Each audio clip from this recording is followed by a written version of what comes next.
30 seconds. Okay.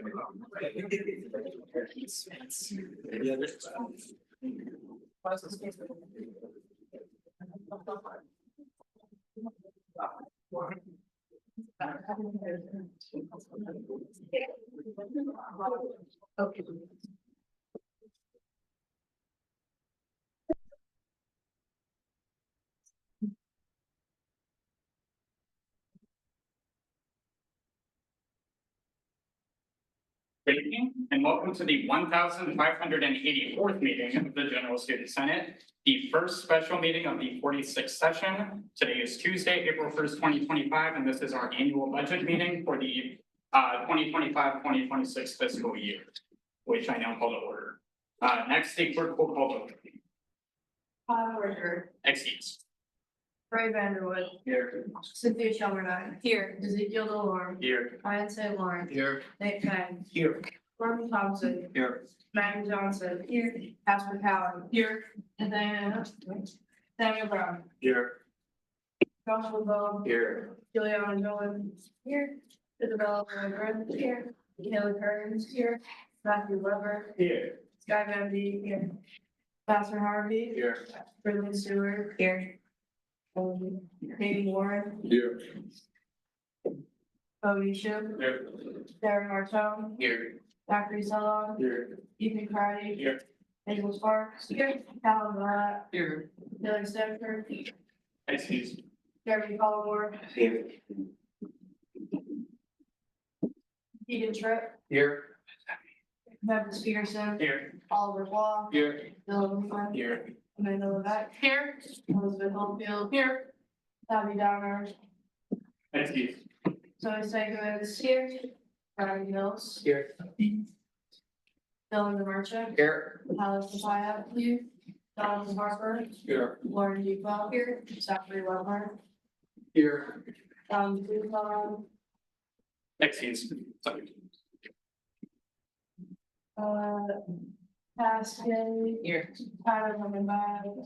Excuse. Danny Tanaka. Here. Lauren Sedilka. Here. With that being said, welcome to each of our guests who have made the time to come and represent their student clubs and organizations. My name is Memphis Peterson. I'm the Vice President for Student Government, and I'm going to be chairing this session. With that being said, I'm going to pass things off to another Vice President for Financial Affairs, Oliver Waugh. Hello, everyone. Yes, go first. All right, so welcome to the annual budgeting meeting. So this meeting is gonna be special compared to all the other meetings that we've done. So how this is gonna work, we are gonna go through all the aspects of our budget, basically pull together everything, which includes sports clubs, boards, community associations, exec budgets, committees, and then the overarching UMSG like office budgets and the internal budgets.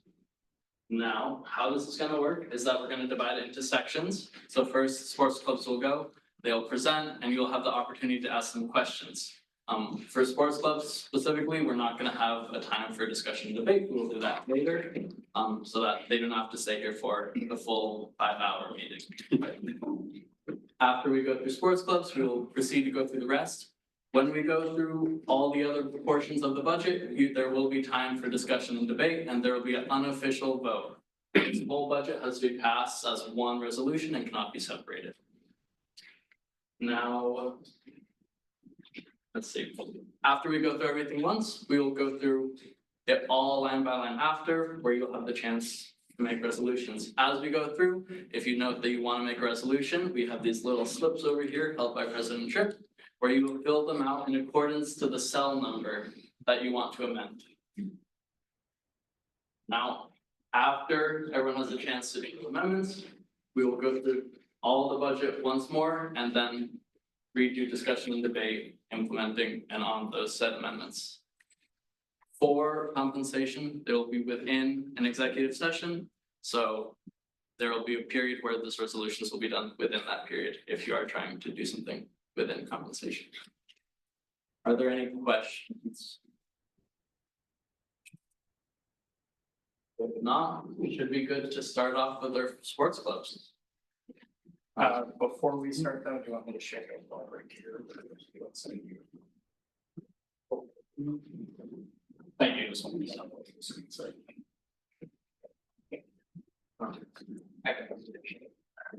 Alright, just.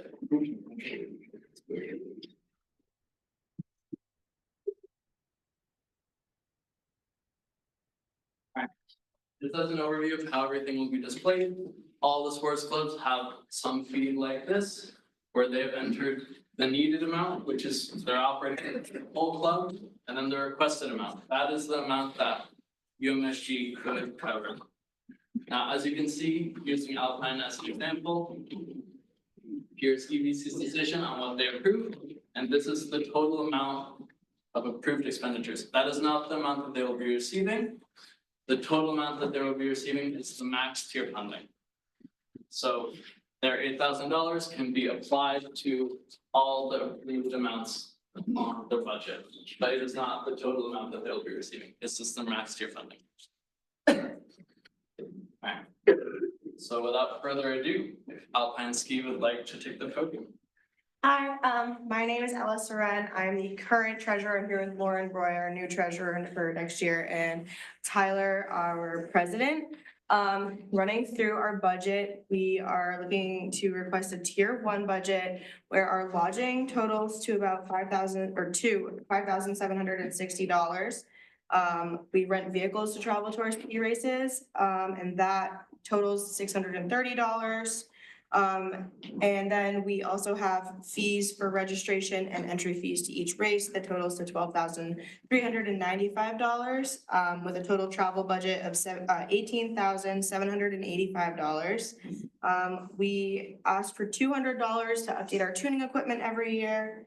We travel quite a ways each weekend, with a total of $695.10 in gas, which is not a requested item. For our total budget of that $19,680, $18,985 requestable, and then we are asking for the full tier 1 $8,000. Are there any questions for Alpine?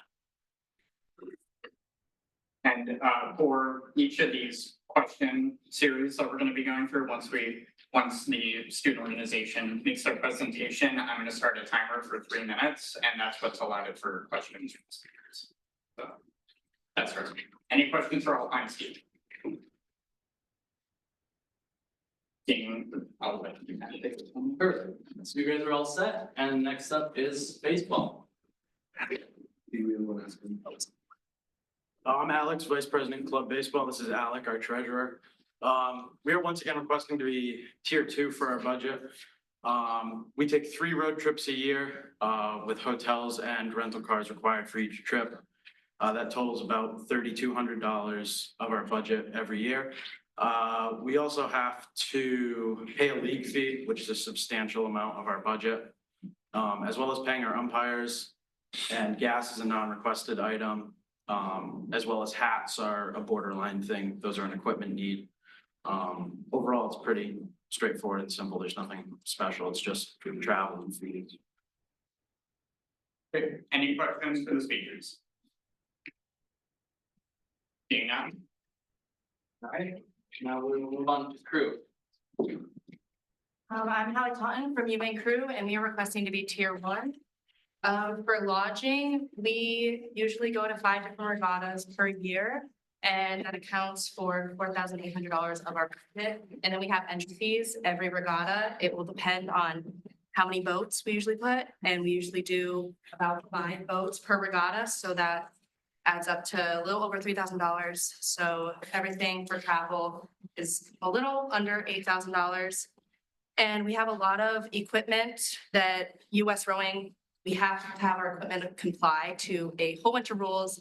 So pretty much for all of our equipment, that is around $8,000, $9,000. And then we also have a launch, which is the boat that goes out on the water with us, like a motorboat kind of. It is required by US Rowing to have that on the water whenever we have any sort of boat on the water in case anything were to happen. And for any sort of repairs or anything, that adds up to about $2,000. And then we have storage, which is the trailer in case anything were to happen on the road. And then also storage bins to prevent mold and overall just making sure our equipment is safe from the water. And then that adds up to a little under $6,000 and total non-requested items, gas, senior stuff, a little under 2,000, and our total requestable items come out to $24,525, but we only request 10,000. Any questions for the speaker? Seeing none, All right, you guys are all set. We're gonna go back to boxing because I skipped you on accident. Hey, my name's Anakin. I'm the treasurer of the boxing club, and we're currently at tier 5, trying to move up to a tier 3. And for our fees, we have entry fees for the athletes and the coach, which totals up to $770. And then for our equipment, we have headgear and gloves and bags, which totals up to $1,220. Our non-requestables are our gas, and we are requesting a total of $2,000. thank you. Any questions for the speaker?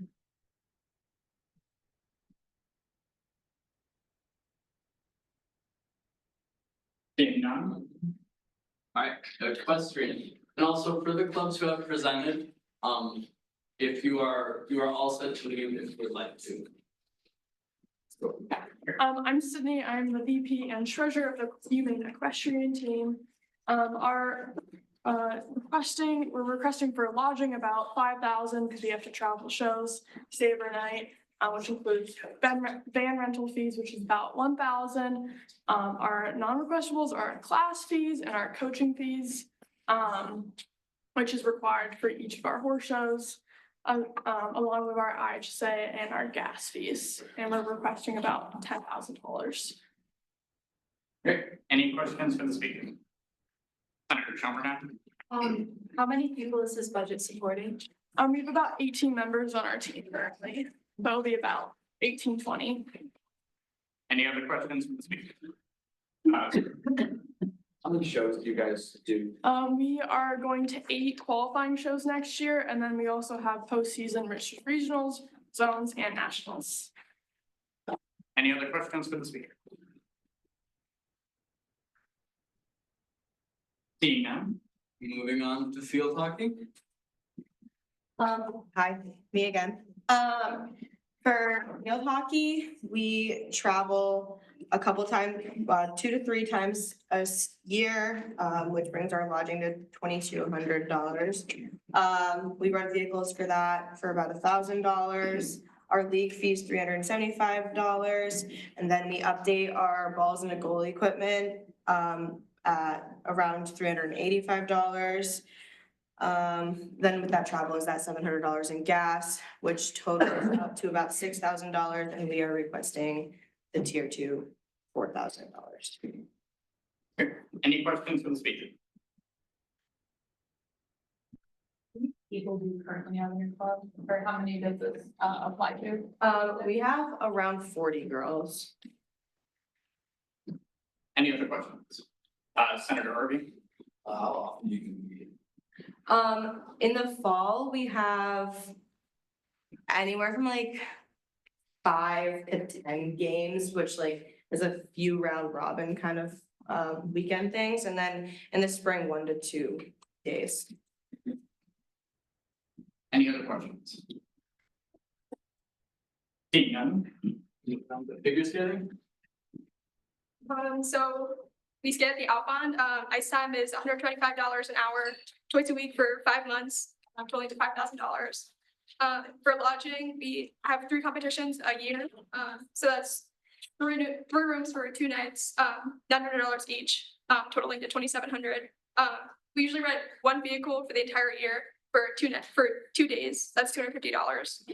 Our competition entry fees is $3,500 for each competition, or for all the competitions, about $1,200 for each, and then $50 for skate sharpening, and then in our now requested gas, and our coach.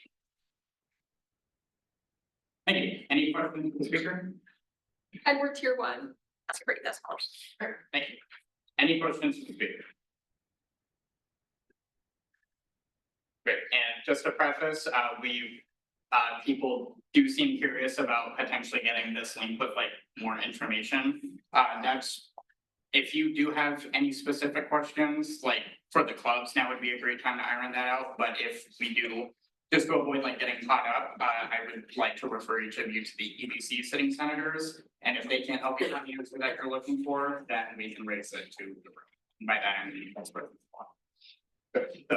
Any other questions? And since people are asking, we can start testing visualization copies. It's pretty much just a breakdown and not like a super in-depth spreadsheet, because that would cost a lot of paper. But we can go and spread these around. We will not be able to adjourn this meeting until all 10 copies are back. But if you're interested, go for it. Moving on to men's hockey.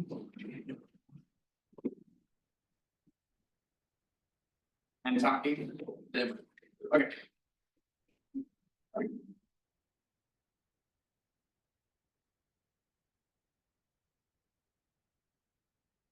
Is men's lacrosse here? Yes, we are.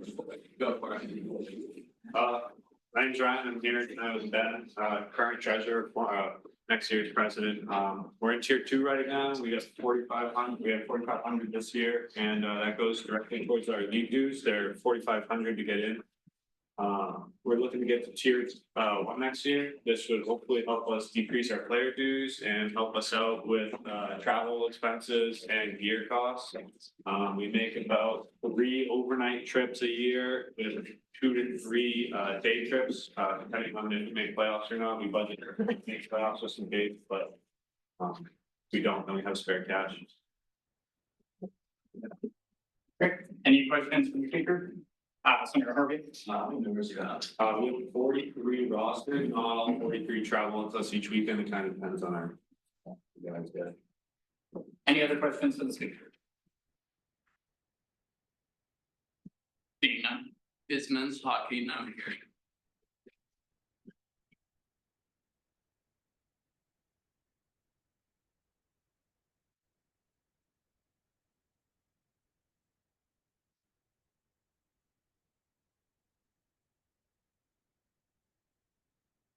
How you doing? I'm Eric Conley. I'm the president of the Humane Wildlife Hockey Team. I'm Colin Valenzo, vice president. So our budget, kind of just the same as last year, lodging, rentals, we're looking at, 4 to 5 road trips depending on playoffs.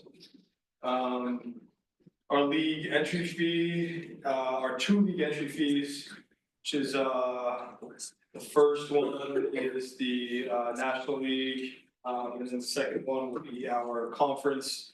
And that pays for like insurance and ice time for playoffs and whatnot. We also have our miles on here for travel.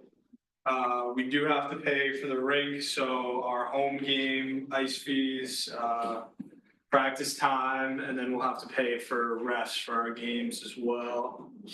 We're looking at tier 1 again next year. And Any questions for the speakers? Senator Harvey? What's the advertisement be on there?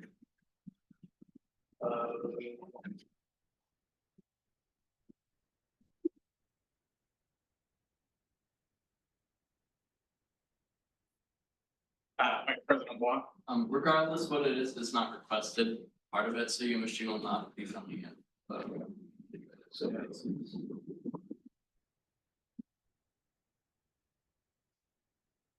it was part of the decal stickers, informal. I just punched it together. okay, sorry. I was like, I don't. Any other questions for the speakers? Seeing none. Going to men's rugby.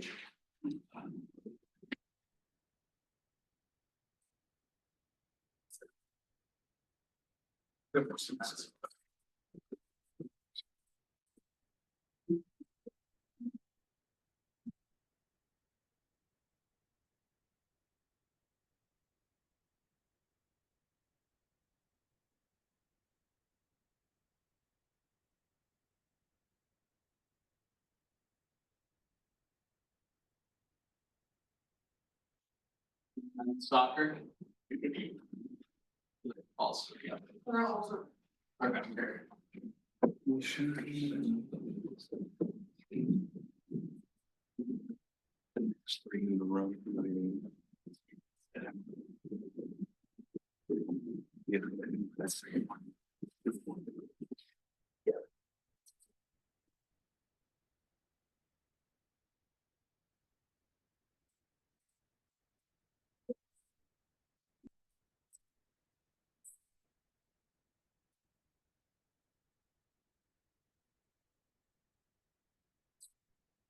Is men's rugby or men's soccer here? Soccer.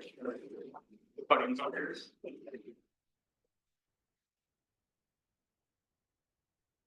We just go. Like, Well, we have our money, the top tip lodgings. We have one day, one night that we're staying overnight in Massachusetts.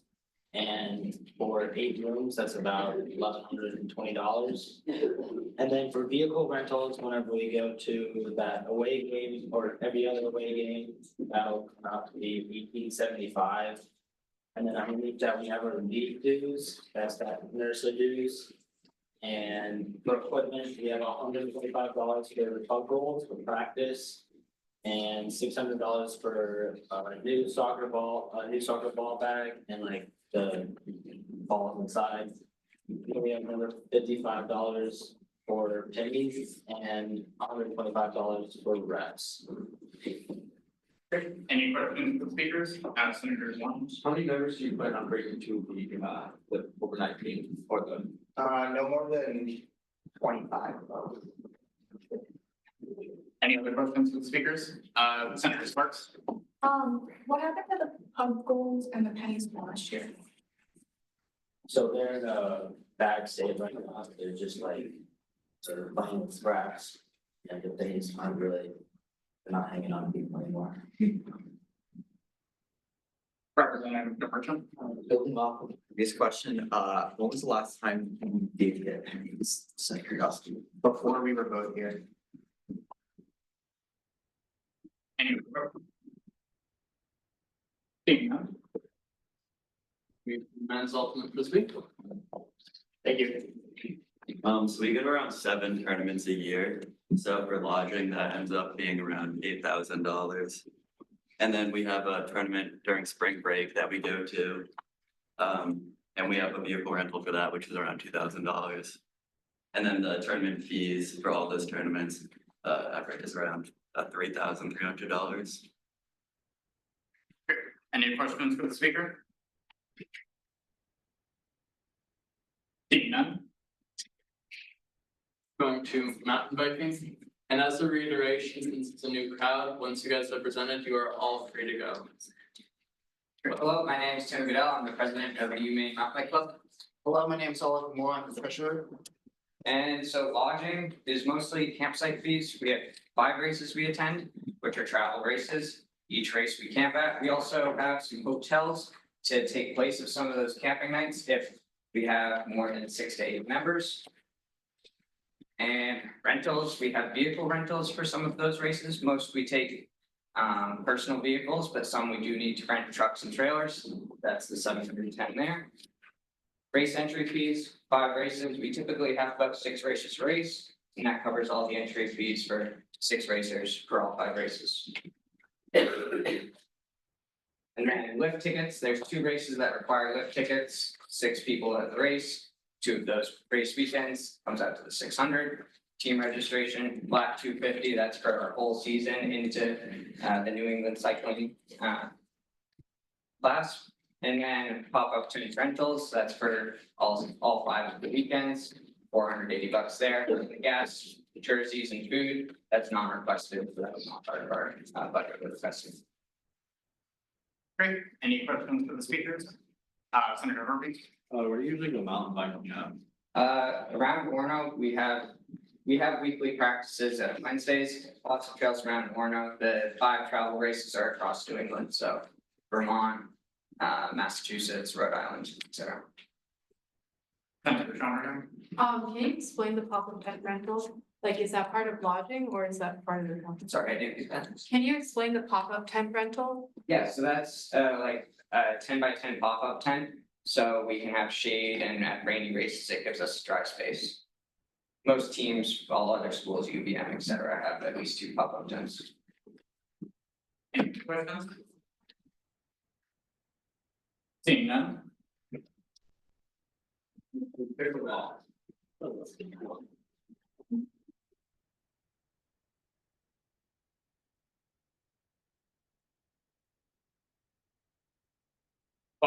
So for lodging, we do about, we do 2-ish local tournaments where we bring a bunch of teams that we're gonna need 1 overnight stay, but a bunch of rooms, like 3 rooms. We bring about 12 people to 2 New England tournaments where we drive down, and we do about 1 tournament where we fly to something like Florida, and we only bring like 4 to 6 people. We only need 1 room for that.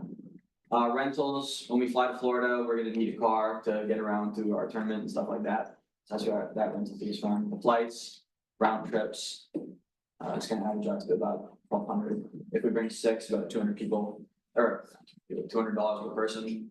Court rentals, so we play on the courts outside during the spring and fall when we can. But during the winter, we travel to Armstrong Tennis Center in Hamden. And that's about $2,000 for the court times during winter.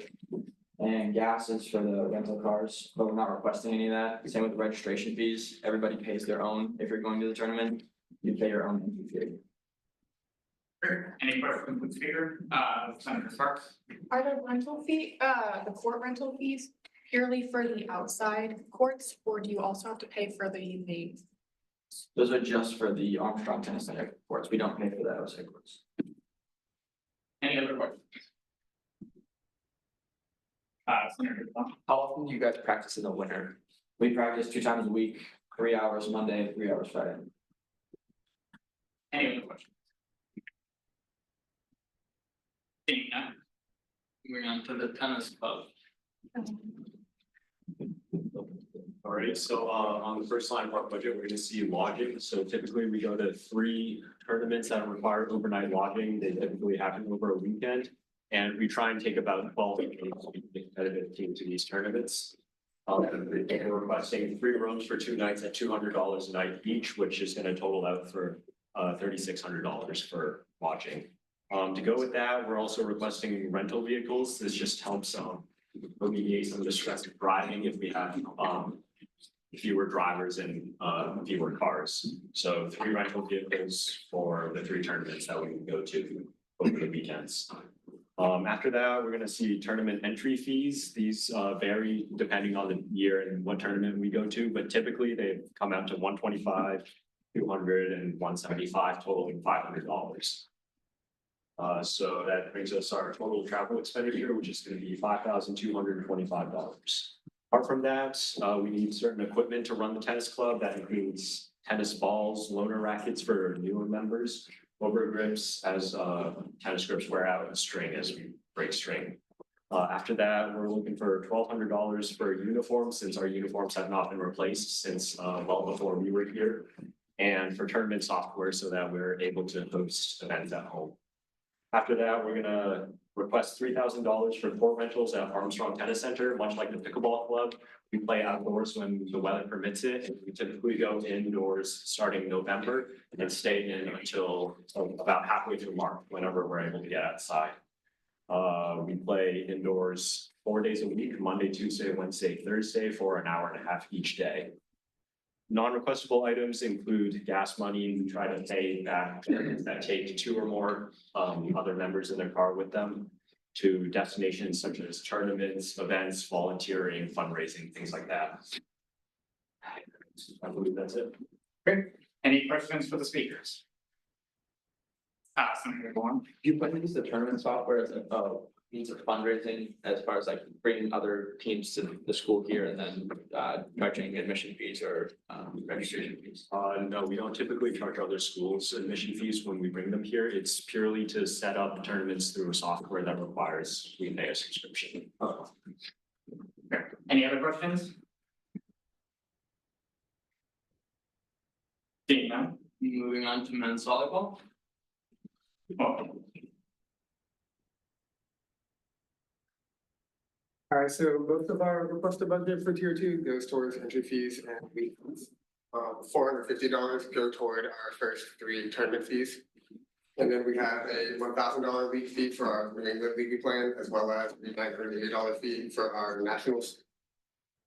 And then we're requesting $1,570 towards equipment as well. That's $806 for New Jersey's A and B teams. $299 for target net, which is like a thing we use for practice for our setters. 2 electronic whistles, a ball pump, and this kind of spike stand equipment are in order as well. And then non-requested is like gas reimbursements, that kind of stuff to go to and from tournaments. Okay, any questions for the speakers?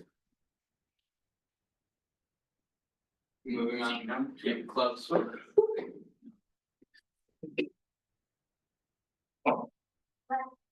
Hi everyone, my name is Sky Van Beek. I'm the president of Club Swim. So in our requested funds, we have money for travel, so that includes lodging, rental cars, as well as the entry fees, and then the College Club Swimming League, which is essentially insurance. And then in our non-requested, we have swim caps, swimsuits, using the blocks of the pool, and then gas as well. Any question for the speaker? Any questions for the speaker? Representative Tanaka? Charge for that? The blocks? $50 a day. Oh my God. Yeah. We're trying to get rid of that. Any other questions for the speaker? Senator Thompson? This is just like a formality thing I'm curious about. Do you have to abstain from the entire budget vote? That's a great question. So the procedure that we're going about is we're just going through and doing presentations, statements and questions. And then we're gonna go all the way back up and then consider everything individually. Whenever, like, if there happened to be like an amendment made on this specific section, I would ask the speaker to abstain if they happen to be a senator. When it comes to the budget as a whole, I would consider that platform more as a senator rather than just a piece of the budget. But anything regarding swimming in a vacuum, I would ask people to abstain. And that goes for when we get to like any of the sections, like if a representative board is getting amended, I would ask that representative. So, well, no, it only approves regardless of so. Never mind, I'm going to proceed. Any questions for the speaker? Thank you. Now to women's basketball. Hi, I'm Sydney. I'm the president of the women's basketball team. So for lodging, we usually stay over once each semester and get 3 rooms. For the rentals, that's for the vehicles that we take rental vehicles, so we don't have to put miles on our personal vehicles. And then the registration fee is just to play in the games. And the officials are for the referees for the home games that we have. And then gas is not part of it, but. Any questions for the speaker? Senator Harvey. How many members do you have in your club? Can you say it again? How many members do you have in your club? We have about 12 that are committed right now. We have other people who sometimes show up to things, but 12 is like the committed number. Any other questions for the speaker? Senator Sparks. So it's 12 people who typically go to your games. Usually less people come to the games because we play often in Boston, which is like a whole day trip. So usually you have 8 to 10 members who actually go to the games. Any other questions for the speaker? Seeing none. Volleyball.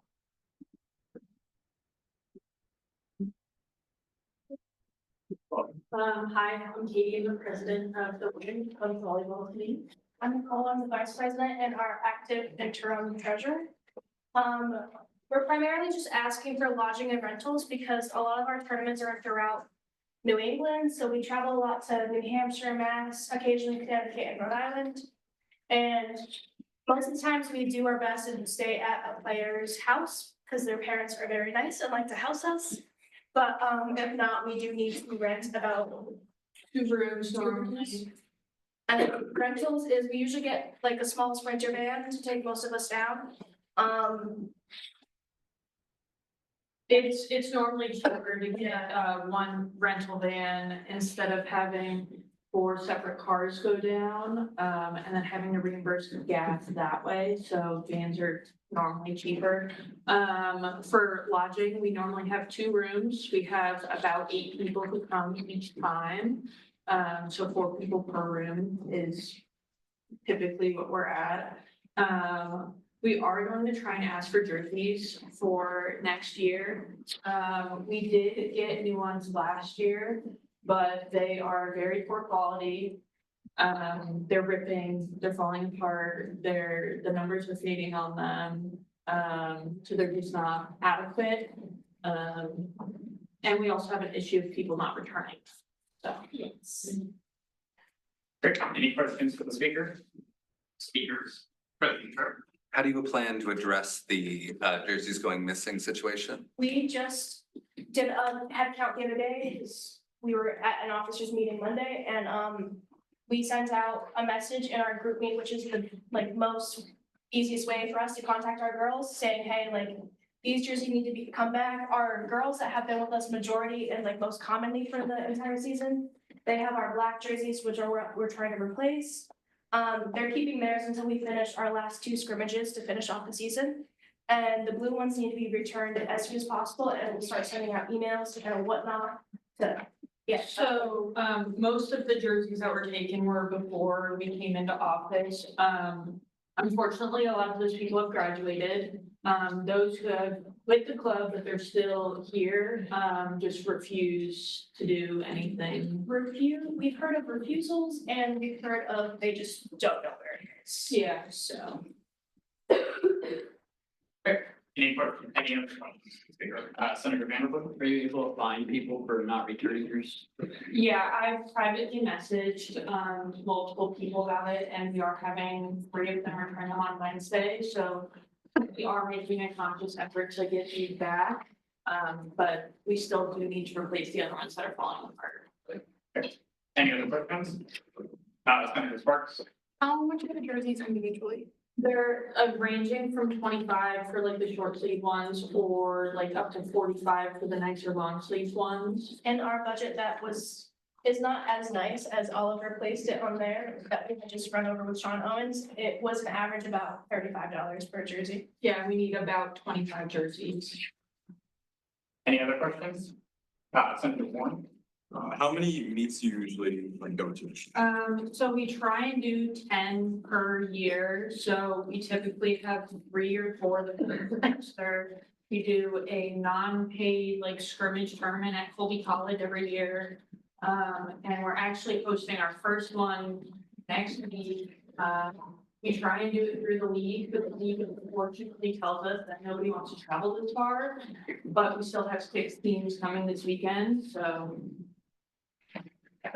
Any other questions? Speakers? Yeah.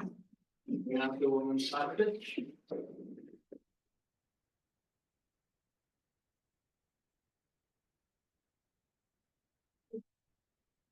Good evening, I'm Alicia Hayden, treasurer for the Uxbridge Softball Club here on campus. This year, we are requesting funds for lodging. We have between 3 or 4 series that we must travel to out of state, depending on what the association delegates for us. So we have to travel to Boston, Vermont, or New Hampshire for those. We also need rentals for those. We travel with between 12 and 16 players usually for those tournaments. We lodging for 3 to 4 hotel rooms, and then rentals for those as well. We also have our association registration fee, which we pay every year, which allows us to be a part of the association to play the games. This year, we are also requesting uniforms. We have not had new uniforms for 5 or 6 years. Many of them are very small, very tight, ill-fitting, as we are looking to get new ones in a better range of sizes for our players, because those were ordered before any of us currently in the club were here. And so they were ordered more for those students at the time. And then for non-requestables, we have gas, we have food for travel, and we still have to pay our umpires when we have our home games. And so our requested budget is $6,860, and we are looking for the match $4,000. Great. Any questions for our speaker? Seeing none. It's funky. Welcome. Hi, my name's Anna Allen. I'm one of the presidents for the Women's Ice Hockey. My name's Lily Berard. I am the acting treasurer. Our league has 7 teams in it, so we do travel a lot. So our rental fees are a little bit high, and we do an overnight in Massachusetts when we play Stonehill and BSU. So we do sit down there for a night and spend it as league fees have gone up, sadly. They did get a lawyer for us, so that is exciting. Officials, we do have 7 games now, so that has gone up as well. We pay for our own ice time, so we budgeted 23 practices, which are an hour apiece. And then our game times, we have 7 games up here, all ranging about 2 hours.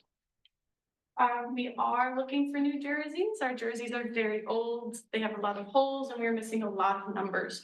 So hopefully we can get those and then tolls and gas, which is another question. Great. Any questions for the speakers? Senator Harvey? What do you usually practice out? We practice out of the Alphonse. Okay. Any other questions? Senator Warren? How many jerseys do you plan to get? We are planning to get 60 jerseys, numbers 1 through 30. We are getting the light colors and the dark colors, and they have budgeted up to 40 of these. Any other questions for the speakers? Seeing none. Thank you. Hi, I'm Olivia. I'm the president of the Women's Lacrosse team. I have my treasurer and my vice president here with me today. So we're requesting $4,000 for next year. Our biggest payment that we have is our league dues, which are $1,000 for the entire, basically spring semester. $2,000 for advertising and ref accessibility and $800 for membership. Something that's different from when I originally did this budget is that the ref cost has gone up to $175 per ref per game. And we have 2 refs every game. We have around $600 for gas, because we try to pay people back who drive to the games, although we do rent vehicles, when we can, but a lot of our games are in Maine, so most of the time we just drive there and get back the same day. We have around $300 of equipment that we need each season. The lacrosse balls are really, really expensive. It's like almost $100 for 30 of them. And yeah, that's about it. Great, thank you. Any questions for the speaker? Yeah. What's a shooter tutor? Oh, that goes around the lacrosse net. It acts as like a fake goalie. It's kind of a piece of plastic with holes like in the corners, just acting like there's someone standing there when we don't have a goalie for practice. Any other questions for the speaker? Seeing none. That's right. I'm Natalie Garcia. I'm the treasurer of the Women's Rugby Club. As you can see, we have on our budget, we're requesting 2,520 for our budget and 3,500 for rentals. That's going to be for our away tournaments. We typically have 5 a year, distributed in both our spring 7 season and our fall 15 season. The registration for both Rugby New England and the National Collegiate Rugby League, that allows us to set up tournaments with local clubs as well as logs our results and gives us opportunities on the national scale, which is pretty cool. And we are also requesting new balls. We replaced our game balls last year, but our practice balls are also getting worn out and need replacing, and we've lost a few along the way. So other than that, we just are requesting money to pay our referees for our tournaments. And everything else is non-requestable. So Any questions for the speaker? How many members are on the team? Currently we have 42. Any other questions for the speaker? Seeing none. Women's soccer.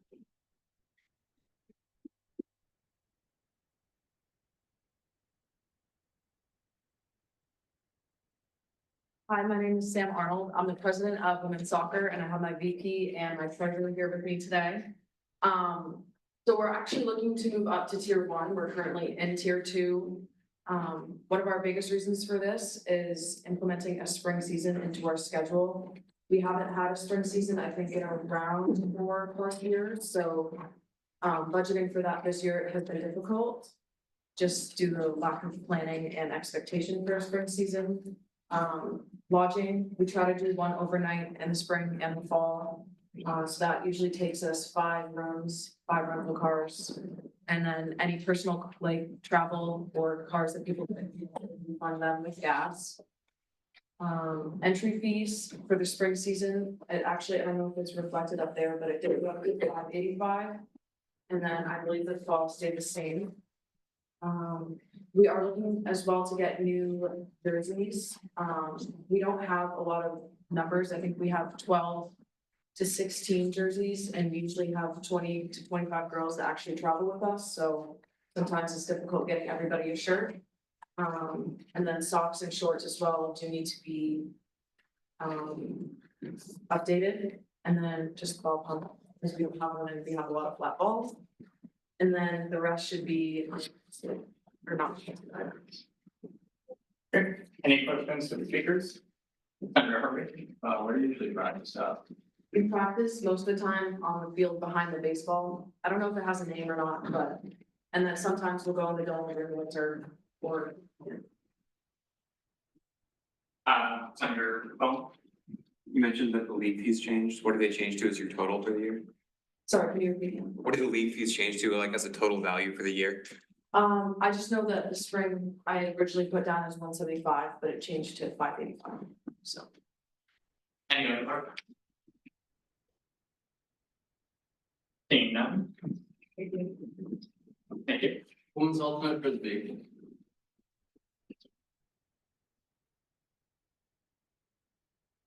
Hi, my name is Hannah Keith and I'm here with Ruby Harrison. For next year. So our team has about 15 to 20 girls and we go to about 3 tournaments per semester. Usually we try to stay with team members when we go to tournaments, but further ones like we're going to in Rhode Island the next 2 weekends. We have to get hotel rooms for, so that's where the lodging prices come from. We also have a yearly spring break tournament in Myrtle Beach, South Carolina. And we rent a house with the men's team. That is a big cost for both housing and rental vehicles because we rent vans to travel down there.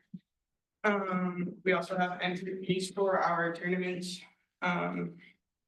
And then we have non-requestable is gas and food for when we travel for tournaments. Great. Any questions from the speakers? Senator Harvey? How big is that house this year? It houses 26 people. We usually bring 10 women and 16 men.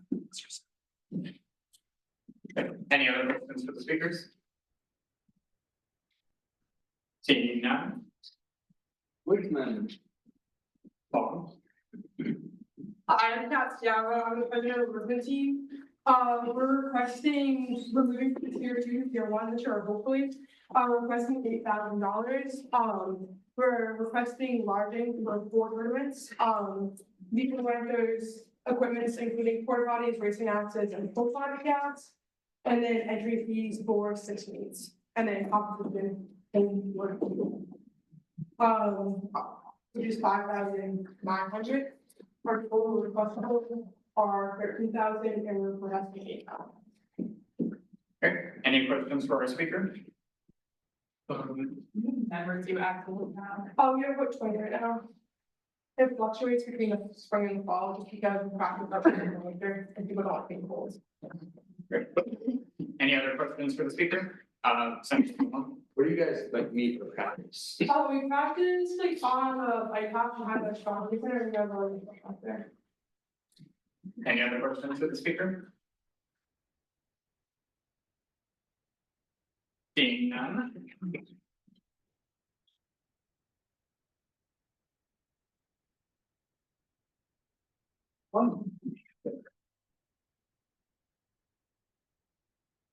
Any other questions for the speaker? Senator Kearns. What is a racing app? A racing axe, so it's basically, think of it like a normal like axe, but it has an 8-inch base and it's sharpened to a very specific grind. And it's a little bit heavier than a typical like axe you get from a hardware store, so it's more precise. For wood, are you guys just ordering like cords of wood or are you ordering specific logs? We work with university boards, we actually, for our home meat, it's typical for at the college level to chop on square wood. So it's typically 8x8 square wood, so it's basically you take a tree and you cut off the sides. So it's basically like a huge beam that you chop, and this is just for competitions. Any other questions for the speaker?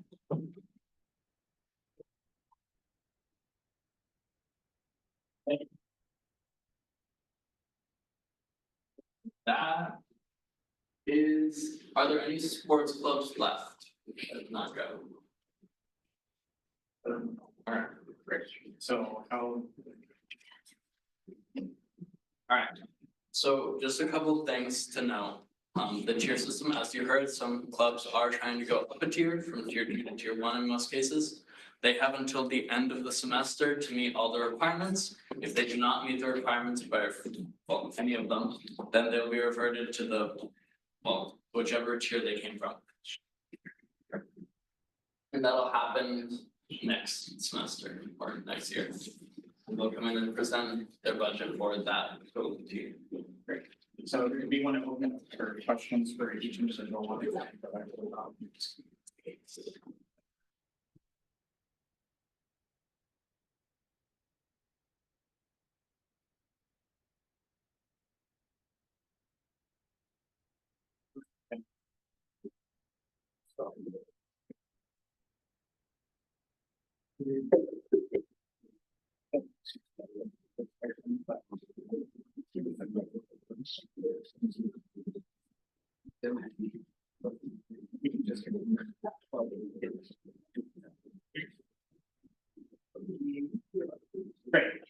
so we. Yeah, go ahead. So one last thing to note, if you remember earlier this year, we passed a resolution to cap sports clubs at 25% of the whole budget. Now, this will change as there will be a resolution coming forward to add to compensation. But with the 25% cap, we have the requested amounts, and then the modifying amounts will bring all of the tier funding respectfully to this final max amount. Which this number is 25% of money available for sports clubs to use. Just keep this in mind. This number will change as resolutions will probably go through that impact both compensation and sports clubs, but. So like, you know. Does anyone have questions about any of the sports clubs? Any of them? Senator Andrew, Is there a max on each of the teams there can be? Yeah.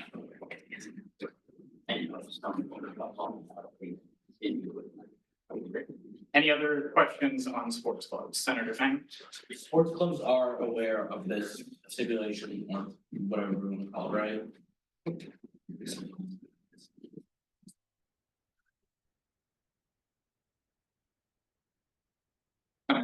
You gonna follow?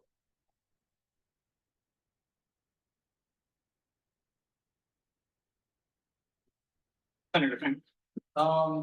And then for all the clubs that like were approved for, let's say, 11,000 or something, but we only fund up to 8, can they come back to EBC for those same line items or no? They can come back if you. So yes, so if they are approved for the 11,000, they can apply that 8,000 wherever, and they can always come back for additional. Really exceeding that amount Right. of 8,000, but it could be in the same line item if they found that they need. Right, okay. Advisor. Why? So does this 25% take into account the new? Activity fee? All of this is without that safe. So if the activity fee goes through, then we could potentially go back up to the 8s and 4s. It would actually go all the way up to what it was last year, so 10,008, yeah. Right. I thought that, but I wasn't sure. President Tripp. And correct me if I'm wrong, maybe you have a while, but if the raise goes through, these will automatically go up to the current maximum, so back to like 8,000, and then in the following year, sport clubs can come back to request the rest of that difference when the tiers return to the full allocation. Yes. Does that make sense? Cool. Senator Sparks, oh, I'm sorry. One thing to note is that we were missing one presentation that was meant for rugby. Well, later on, when we go to discussion debate, the GSS does have the right to slash that because there was no representation. Senator Sparks. For the 25% thing, does that mean that if we randomly get 10 more sports clubs, that everyone else's would go down? Because we put the max. Do you mind repeating a little louder? So with the 25%, something like 25%, does that mean if like randomly 10 sports clubs join? Does everyone's funding go down to compensate for that? Well, the 25% only applies to the annual budget meeting. So if they were to join, let's say next semester, that would just be through a normal funding request, which does not impact us. But then if they come back in the future to be a part of the annual budget, then that's when they would be getting accounted for. Correct. Okay, any other questions, Senator Schumerton? If someone made a resolution where they wanted to increase for one of the clubs, would that then affect everyone else and maintain keeping under the 25%? No, are you talking like an additional funding that's after the annual budget? No, like. No, like right. Oh, then yes, anything that's done in this meeting that affects this will be held in consideration for the 25%. Which is why, just for the record, we're going through doing presentation statements and then questions, and then going all the way back at the top to give time for senators to fill out those motions and get their proper information, so that way, by the time we're going back through discussing and debating, we're also considering those potential amendments, so to speak. Now is the time to ask questions and then consider potential amendments. Senator Paul. Should we fill out amendment forms if there was a line item that wouldn't end up affecting the final total that we give them, but it affects their budget in general? Are you, So like for volleyball, when they had their league fee increase, but they were already over the $8,000, should we try and amend that so that it actually equals what they're requesting? Just considering that if it does raise to 10,000, they will be within the next level. so the additional amount that will come through next year, they will come back for like a separate request. In that case particularly, you could, but it wouldn't affect how much money they're given. It would just give them the availability to use it on those fees. Any other questions? Senator Fang? Did men's soccer come through? Yeah. Yes. Any other questions? Great, seeing none, we can move on to presentations and statements from representative boards in a moment.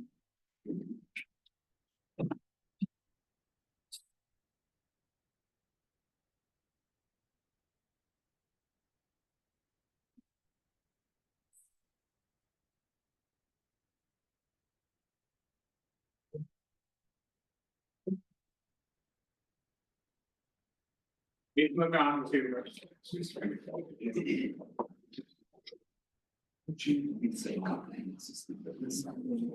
All right, so these are gonna be pretty similar to what sports clubs work. Speaker will be able to go up and walk us through their budget. And we will be able to ask questions to that speaker. We will be doing, however, discussion and debate during the section with an informal vote at the end. So first up is Anna. Here. Paper.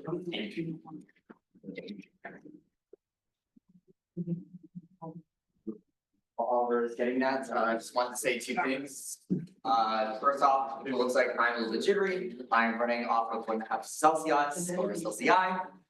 This frankly, this is supposed to be my nap time. So if that is, put that out there. Also, second off, I was sick, so it looks like I was hacking up a lung. I'm fine. I had no fever since Thursday. But if I do have to go long, please let me know because I am using that and I do need it. If you'll step up to the podium, we can. Yeah.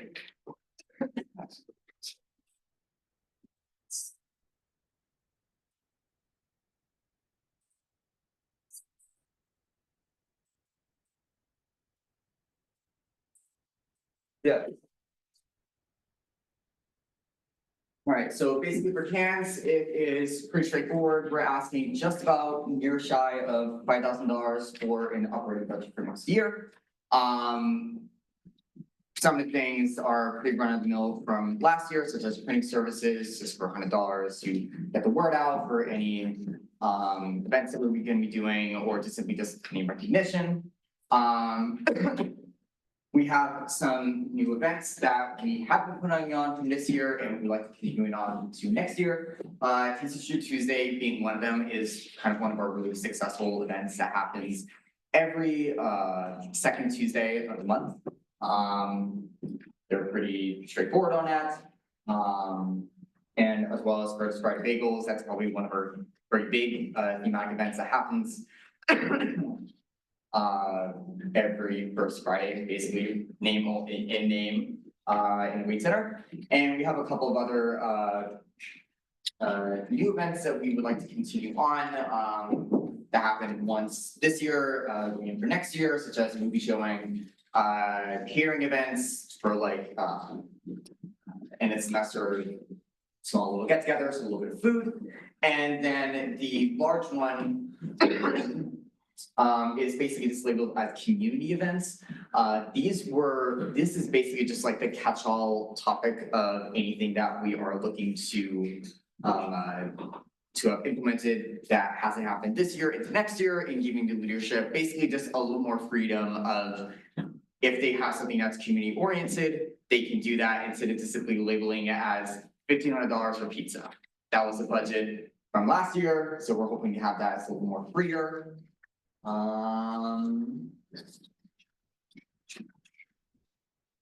Yeah, that's basically it. In the minor paper, we did have a low amount of max amounts, and from what I have gathered from EBC, everything was just gone to the highest amount, so that is great. But if we are going down for lesser amendments, feel free to or just mention it, and I will put that out for information. Any questions for the speaker? President Cook? How is the cans finding a replacement for the exec team going? Excuse me. Yes, so the process for that has been a little bit slow. We have some ideas. See, this is when everyone else happy alone.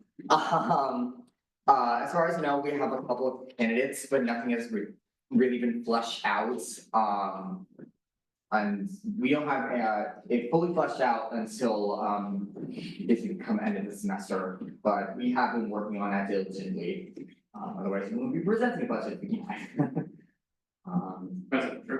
So, because you have to conduct an election. Yeah. So will you be working with the FEPC chair at all to do that? We will be doing that, but given the fact that it's, again, there's been low interest, I don't know how that's necessarily gonna work, because if it's simply a landslide vote, and if, because like, let's say like one person is ran for president, and now there's that only one person that ran for president, I know it's precedent, and you will definitely be crossing that bridge when it comes to it, but I will be essentially bothering as many people as possible and letting everyone know, hey, there's a position open. Really nice on a resume. I'm looking at all the senators that live off campus. It's a really great position, but shameless plug aside, shameless plug aside. Yes, we have been working on leadership. We're continuing to be working on leadership. Yeah. And just a point of clarification, the FEPC, I feel is most relevant in those kinds of situations to make sure it's a very isolated decision that's brought to us and ethical and fair for everybody. So please keep in touch with the FEPC, right? Any other questions for the speaker? Seeing none, thank you.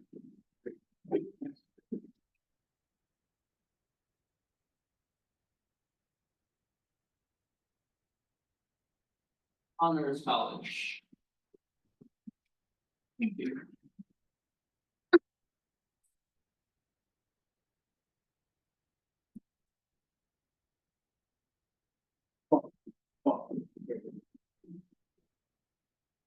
Hello everyone, I'm the president of the annual student activities board.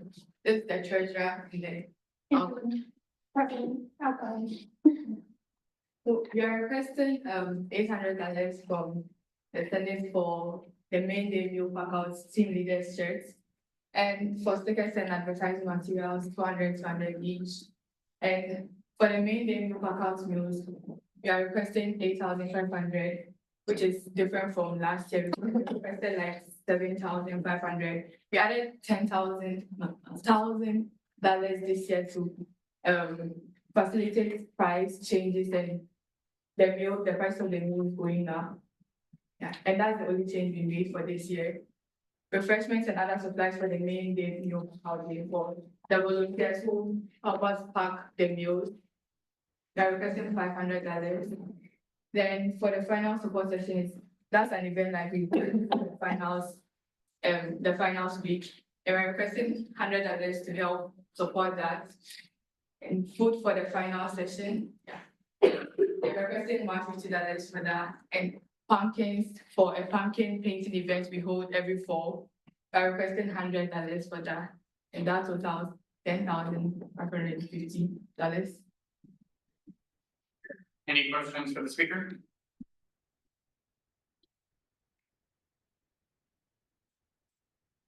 Thank you. I have Steve. We don't have my request form on me, but. So. We can get it. Oh, sweet.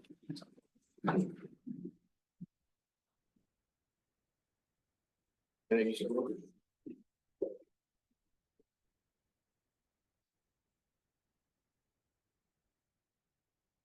Yeah, so three main things that we're asking for philanthropy and academics. Recruitment involves a lot of like paper goods, sending out flyers. We started doing it last year and it showed pretty well in recruitment numbers. Just like one big event prior to when we do the rush season to sort of get a pool of names of people who could be interested in Greek life.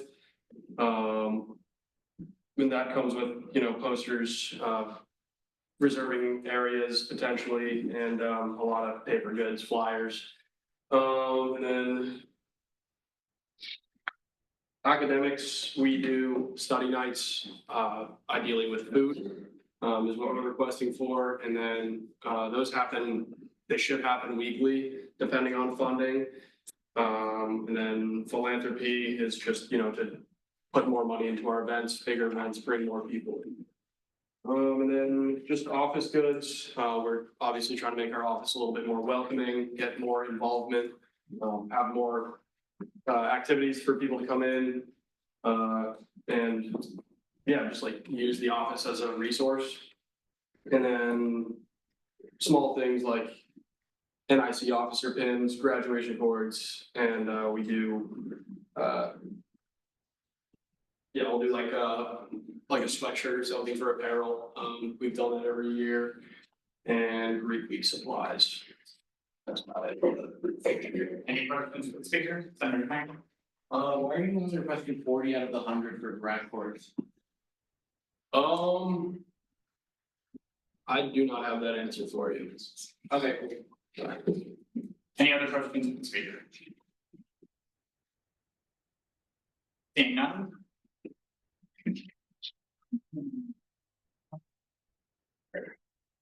And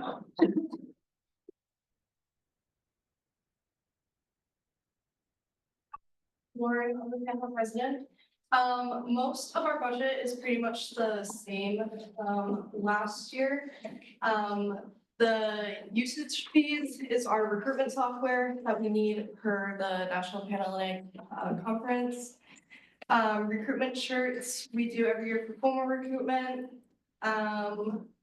Printing services, social media, marketing, Programming for Greek Week, we split 50-50 with the Interfraternity Council. Philanthropy Committee is just making our events more welcoming in the hopes that we can raise more money out of them. And then office supplies and badges, cords, and dangles. Great. Any questions for the speaker? Senator Tom? What are dangles? So we have like badges, and the badges have a string, kind of. And exec members get like a dangle off of that string. Okay. Any other questions for the speaker? Seeing none, thank you. Senior class council. All right, for those of you who don't know, I'm Zach Wentworth. I'm the vice president for the class of 2025 council. But this budget is for the class of 2026 council, so we're a little different than everyone else. And I'll let. Hi, I'm Kenzie Karpinski. I'm president of 2026 class council. All right, and so I'll start at the top with, we requested stickers. These will just be class of 2026 stickers that have been, we did the same thing where we've handed out stickers to members of the class. The class of 2026 council is looking to host a movie night on the mall, which is why they are requesting money for movie licensing. And then additionally in the line item below, food and drink for that movie night. You'll see that it's $250, which was amended down for the movie licensing, and then $200 for the food and drink for movies. That'll be pretty basic popcorn and things of that type. And then we did have an off-campus bonding trip, which would have been something like the theme park, which has been done in prior years. That was amended to $0. And then we have gala funding. The class of 2025 was to the gala this year. Exactly what the details will be next year for the class of 2026 may vary. The hope is that we can reduce the cost and make this probably, I think we had discussed a fall event to kind of spread out senior events throughout the year. This would look like something likely in Buchanan or Wells, a fun event for seniors. And then cap decorating supplies, total of 500. And then transportation, which was amended to $0. That was in hopes of doing an off-campus hike in Acadia. And then senior send-off venue, I believe that the venue would be Wells. And that's in hopes of kind of a fun event for seniors to get together one last time. You'll see below senior send-off catering for food for 1,000, and then decorations for 500, and then activities for 1,000 for that event, and then printing funds for all of the advertising that senior class council does throughout the year, and then office supplies for 100, totaling $6,150 for the class council, which is responsible for senior week, kind of career readiness training throughout the year, and gifting a class gift to the university. Any questions for the speakers? Vice President. Not a question, but I just wanted to address why UBC made the amendments that you see up there. A lot of the amendments are not because we do not believe that they could use the funding for those events. It's that because we're so far out and the exact details of the event were not so concrete, it's sometimes hard to fund something that's so vague in the moment. We think that a lot of the events that they have planned are really good ideas and they could totally come back in the future for that funding.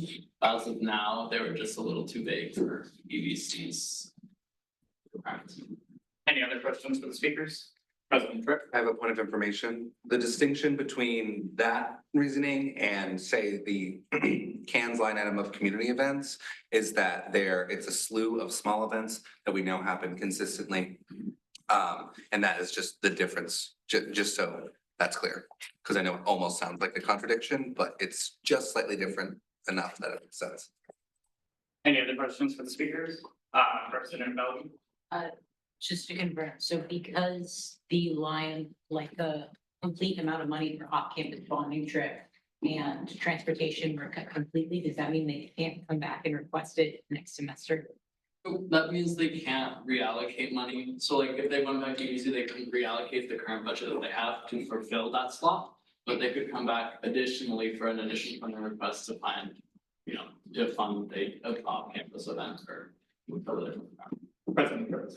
The normal rules kind of apply twice, right? One right now, and then it's, you just see what I mean? So when we're talking about the annual budget, this is all one item.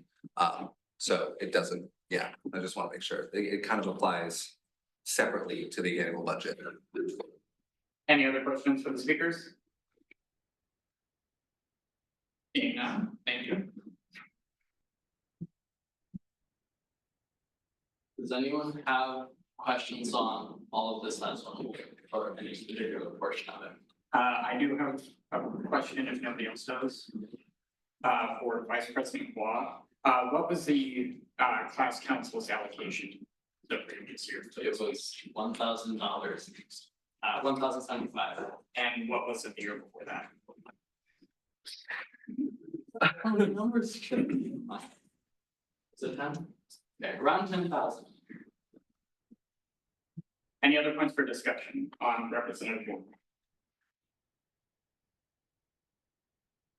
Seeing none, we'll move on to community association. So we're gonna go back real quick because men's rugby is here, so they're gonna do their section of sports culture real quick. Welcome. Way over. Hello, Andrew. I'm the president of men's rugby. I'd like to apologize for being late. It was a miscommunication on the team, so from practice. So our budget is pretty straightforward. We do request a large amount of money per year. We do a lot of fundraising as well because rugby necessitates a lot of travel. There's only a few teams in Maine, and most of our division is outside of Maine, which is probably down to Pennsylvania in some cases. Regionals or nationals will go much further down to Washington, DC or Texas in the past. So essentially, our budget can be summed up in lodging, which is hotels for if we need to go a long way. So we don't have to drive down at 3 a.m. or drive back and get back at 3 or 4 a.m. It becomes a safety issue and a play issue. Rentals, in the fall, we rented vehicles, though due to budget constraints and fundraising constraints, we will now be driving our own vehicles and just reimbursing athletes for gas. I don't have my glasses. We have team registration. We need to play as an official NRC team, we need to pay a certain registration fee every year. Same thing goes with sevens. For sevens league, we need to pay an entry fee. We need to pay officials for every game that we host that they will officiate. The video service is a AI incorporated camera that we will use to record and analyze our games so we can analyze our gameplay and improve on points of weakness.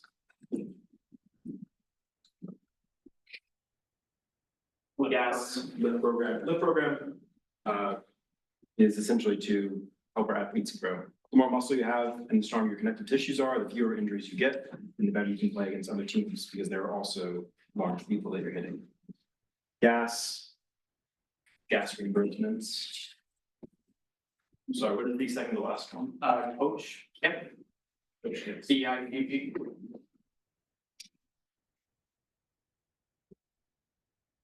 Yeah, it is, I assume that it's. I think that may be the data for the video service. It has to have its own little data plan.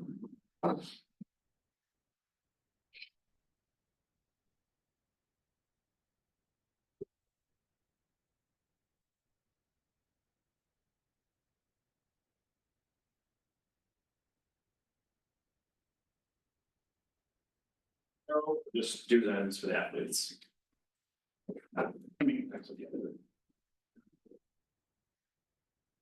Yeah, and then last thing was apparel. Any questions for the speaker? Senator Vanderwood? The lift program gets you guys inside the field house, correct? Correct. There's a gym lobby towards the back of it. We get access to the lobby gym during a specific time just for rugby. And we have access to a coach who designs a specific program for rugby players. Any other questions? Senator Sparks? What's the difference between, like, how beneficial is the video service compared to just recording the video and then looking at it? The video service allows us to upload all these things to the cloud, and it also will sort of timestamp the gameplay for us. So it's been a major improvement over someone holding a video camera.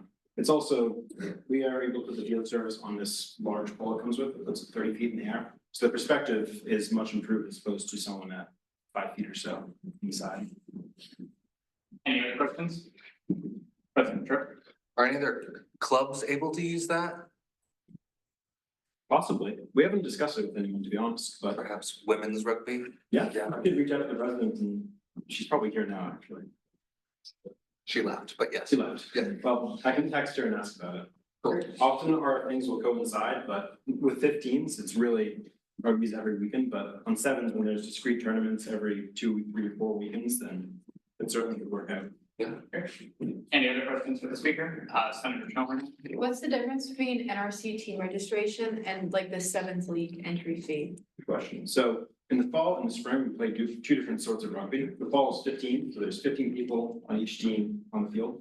7s is the same rules and everything, but only 7 people. So they're 2 different separate leagues, different championships and different sort of overseeing governmental bodies. Regulatory bodies, excuse me. Any other questions for the speaker? Senator Duarte? Correct me if I'm wrong, but you had mentioned that you're no longer renting vehicles and you're having people drive their own vehicles, so is that line item still the same thing for rentals, or is that?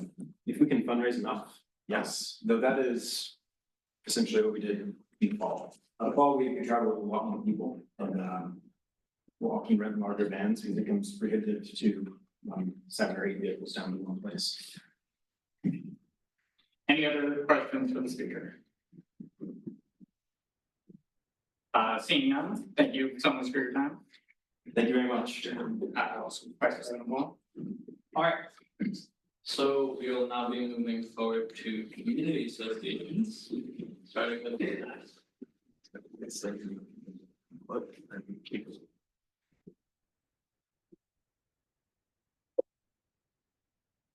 I originally requested $9.50, $900 for food, $50 for stickers.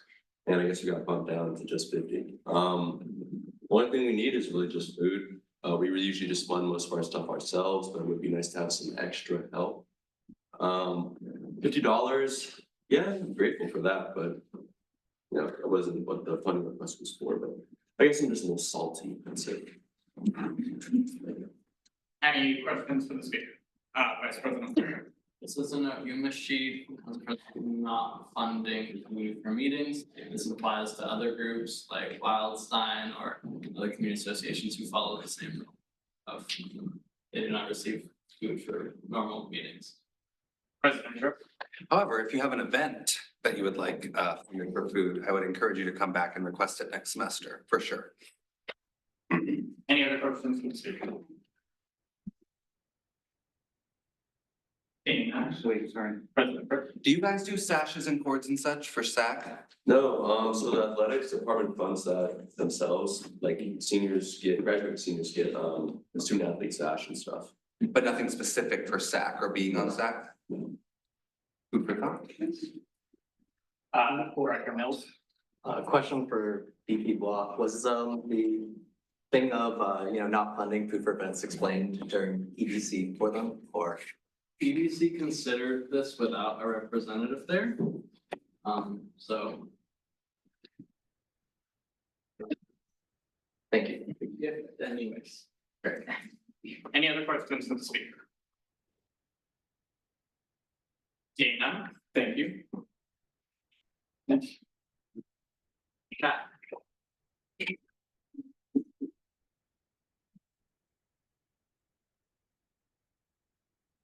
Hello, everyone. So, we're just gonna start with this. I mean, we all, it's no secret, we kind of know where the status of Shack is right now. I'm having a definitive meeting on Thursday to kind of discuss next plans for, the presidency and kind of what the executive board is gonna look like after, because a lot of the groups, are in rough shape right now. And so with that, I mean, this budget request is very bare bones. The amendment that you see on the Shack Multicultural Forum was actually made by me during EBC because that was the operating cost of what we went with last year, which was 2,500. So I agreed with Tiffany and Ashley to put 6,000. So I assume that's what it was, but I was wrong. So I amended it during EBC. The Shack, Shack. The Friends and Family Feast, is at 6,000. I mean, that's the biggest staple event as you all see, 400+ people, from the community and students as well come to that event. Just for reference, this previous Friends and Family Feast would even use the full 6,000, just because of grant money and other departments as well, kind of chipping in and helping out with necessities such as plates and, just the accommodation in general. So that 6,000 is like max operating cost for the Friends and Family Feast, and then you have, what I put in last year, which is like writing utensils, stickers, printing flyers, advertising, which, still all wasn't used. And like I said, for transparency's sake, whatever happens to that, coming into the next semester. Yeah, so that is the budget. The total budget is, I don't even have my glasses from here. What is it? Can you read that? 9,315. 9,315, which is way lower than it was last year. Okay, any questions for the speaker? Senator Sparks? Out of curiosity, Never mind. Any other questions for the speaker? Seeing none? I'd say.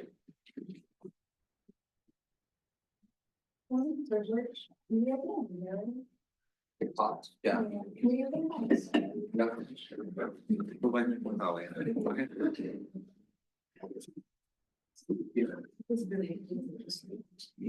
Yeah, now that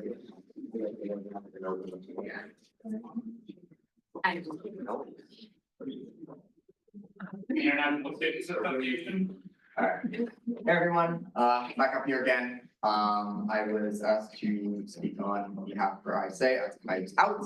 But I've been part of this organization for the last 4 years, and I am also within the executive committee, so I have rights to speak on behalf of this organization. Alright, so, I'm gonna be bouncing off a little bit, but there is a method to this madness, so I hope you will all bear with me. So we will be going first off for Culture Fest. As you probably may know, Culture Fest happens in fall semester usually for the academic year. And this is held within the rec center, typically within November. If those of you who have been there, you know what I'm talking about. For those who have not, it is a very, very big event. It's probably one of the most well turned out events possible. We serve both food as well as cultural tables, showcasing just different countries and their histories, as well as things that for many of our students, what matters to them and what makes where they come from, essentially. We request $4,000 for tables, chairs, labor. That's pretty run-of-the-mill stuff. We do have volunteers. We also have other people from facility staff that come in and bring the tables, chairs, and all the other important things for actually running an event. We have the food court equipment, which is basically just warming pans and just food products, because we're not gonna be serving food just by hand, literally, that'd be a bad idea. That's gonna be $1,900. We also need $300 for the soundboard for the style show, which basically, if you don't know, I know it's a little demonstration. It's basically this catwalk, you just walk right down in cultural dress. You go right back down to whatever song that you have. It's one of my favorite parts. So there's that. Police, fire, safety personnel, that's also $300 because we actually need that. And I think if we don't get that, we can't have the event. So please don't cut that, if anything. We also have $1,600 for rental, for the actual for the rec center. As far as I know, that is the regular rental, for any event. We cannot get a special discount, which is, I have problems with that, but we'll do that for another day. And we also have a cargo van that just comes in and actually brings in the materials, because again, we have also a large volunteer staff that comes in and actually helps out on top of the staff that comes in. So There's that, we also request $1,000 for Culture Fest through just Bengal Daily News in the newspapers and just posters that we post throughout Old Town Orono and Bangor. So we have that. On to the second event, which is personally my favorite, International Dance Festival, which is held at the Collins Center of the Arts. Typically, it's found in the spring semester of the academic year. $7,000 for CCA. Again, this is run of the mill, any charge, which again, I have problems about that, but again, another day. We also have routinely asked for $1,500 for costumes. That line item in name was stricken, but the amount is there. It's just lumped in like within the broader scheme of Dance Fest, essentially within that category. We have t-shirts as well, which we just give to our very lovely volunteers, because again, volunteers are basically the foundation of what makes these shows run. So we have that. Pizza for dress rehearsal. We have a lot of performers. They basically work their butts off to make these shows possible. And when I say this pizza is gone within 20 minutes, you'd be wrong because it's gone in 10. We go through this pizza a lot. It's basically like hotcakes. So it is a little nice plus for everyone who's been putting a lot of dedication to their performances. And $200 for programs, which is just the little paper things that shows what's happening in the show. And any of the sponsors and or donors for the actual show, which is really important because we want to get those names out there. And again, we have $1,000, same thing as last time for Culture Fest for the same amount of reasons. Posters everywhere around town and in newspapers. So basically those are those two things. And then we, excuse me. Then we are asking $3,500 for both fall and spring semester for coffee hours. These are basically just for each meeting, we host a variety of different events from small little whimsy topics such as doing bingo, where we did like fruits. Have you ever seen a watermelon? We did have that, and you could have won it if you came. We do those, but we mainly do country features. Country features are much more fun than any smaller events that we have. So historically in the past, we've done India, Nepal, Bangladesh, Iran, Scotland is also coming up. Shameless plug, but again, ask me about that if you're interested. And yeah, typically speaking, at least for this increase overall for the large events as well as coffee hours, we are asking just for an increased amount. Mainly because of the fact that we've been having like an influx of country features, and again, they're a lot of fun. It's mainly because of cultural foods that we need, and it's also this partially, excuse me, should be the last one. We mainly need foods that are typically speaking outside of the common norm, because we have a lot of Muslim students and a lot of people who have dietary restrictions, halal, kosher. We also have vegetarian and vegan that are also within the student populace. So we want to make sure that we're accommodating for those students, so they can actually come to the event and enjoy the foods that are being served during whatever event we have. Yeah, basically it. Any questions? You said you're on the exec team for ISA. How much of these events and like the planning and facilitation of it is done by the exec team and the members of ISA, and how much is done by OIP? Gotcha. Yes, so that's a very good question. For coffee hour, it is strictly speaking by the ISA exec team. It is fully by the ISA exec team. We've had occasionally like some tidbits here and there from our advisor, but ultimately the exec team has the final say. For the larger events, Culture Fest and Dance Fest, we do have like a 10%, I want to say like even like max 15% of just like a little bit of input that comes in from our advisor as well as OIP. But these are again still strictly speaking student run events. We don't have OIP dictating who comes in for dance events, for example, or we don't have them making a final arbiter say for who comes in to present culture or maybe food during the festival. Any other questions for this? I have a question for BP to block. Why does this? No. I'm sorry. I'm sorry. Why does this look different from the other ones? Like, why is C not reflected in the app?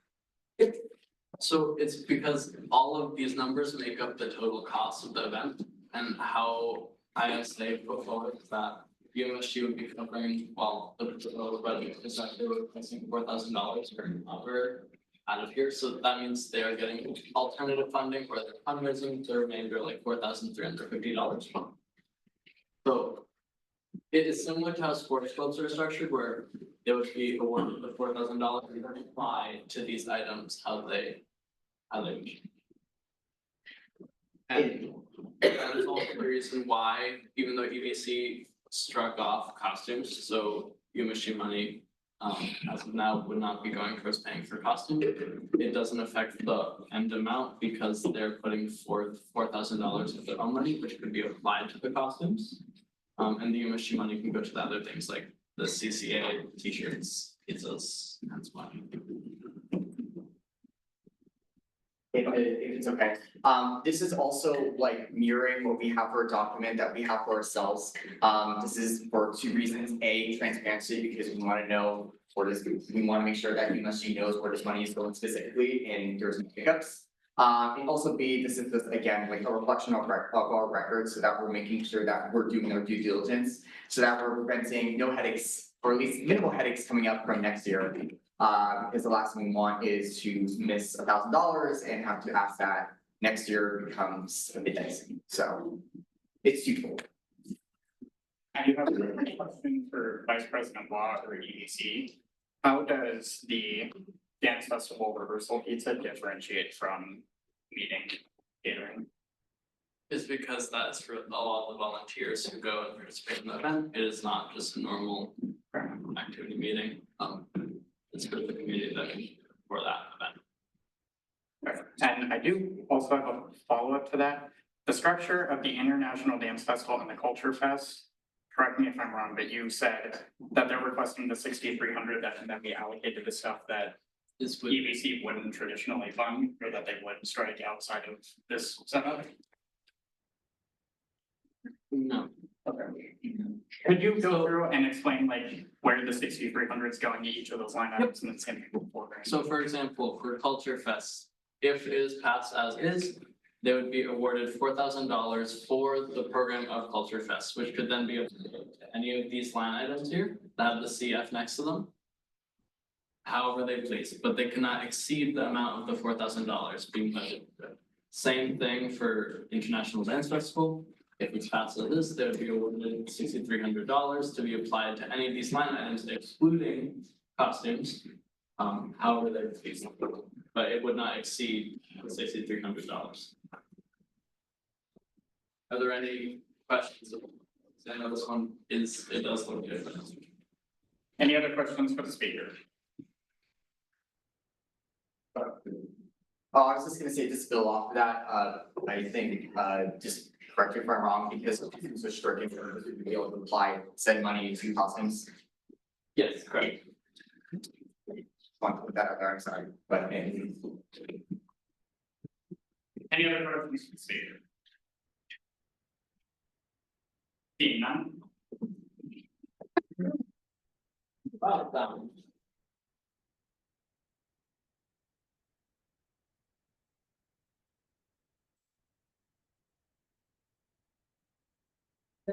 Topic.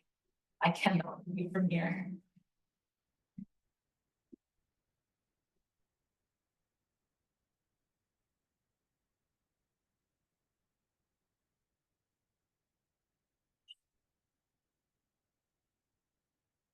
Okay, I'm gonna go from the top. Tabling materials, that's sort of anything we use for fundraising. If you saw us tabling recently, basically that was like our spinning wheel that we've been using for trivia, which is actually getting a lot of money, which is really cool. Printing flyers, just $10 because usually we print flyers for the drag show, but very rarely do we exceed like personal printing funds. That's just sort of just in case. Meeting food, obviously we're not asking for, but it's just part of my keeping track of how much we spend, so. craft supplies, that's for our like weekly meeting events primarily. Like we bought a new set of paint this year because all of our paint was dried up and bad. So we use that for like when we do pumpkin painting, when we do, we're doing a meeting where we paint like plant potters, stuff like that. Craft supplies goes into that. Baking supplies is for when we do a bake sale, which we did not have time for this year, but we are intending to do next year. Then we get into the actual events. So Trans Day of Remembrance, that $50 goes towards flowers and candles for the event to honor that. Gay Thanksgiving, $450 for food and utensils and whatnot. The drag show is our biggest line item at $8,000 we're requesting. So breaking that down a bit farther, we usually estimate around $3,000 for performers, although generally it's below that. This year we spent $2,400 on performers, but that fluctuates. Then there's some costs put in for event insurance. Part of the performers contracts is that we feed them, so we have to have money in there for that. And then around $4,500 to $4,000 is reserved for the cost of the CCA. And I have exact numbers for the last 2 years of the CCA costs if anyone wants that. And all that totals up to about $8,000 with a little bit of wiggle room.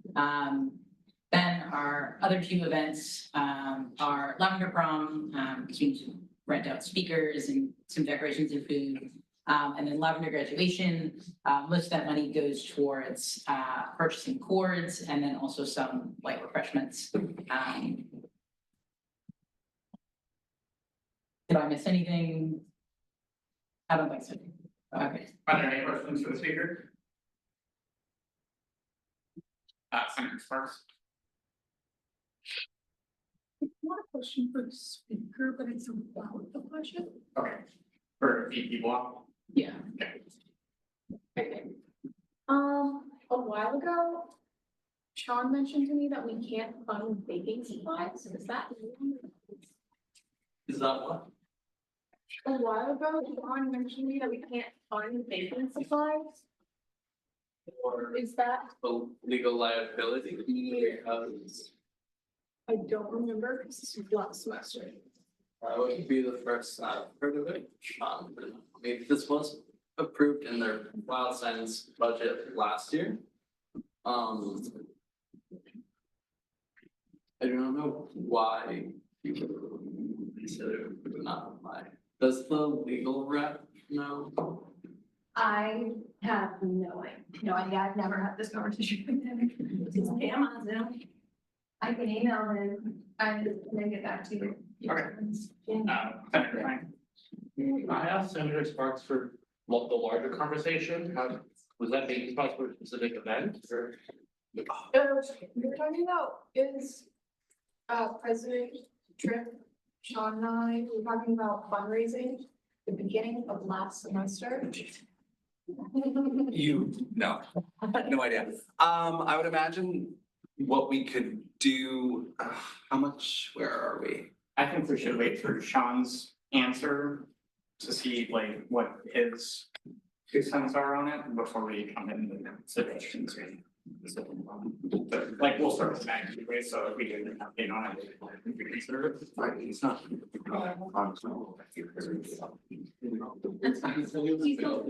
Yeah. Yeah, he said no.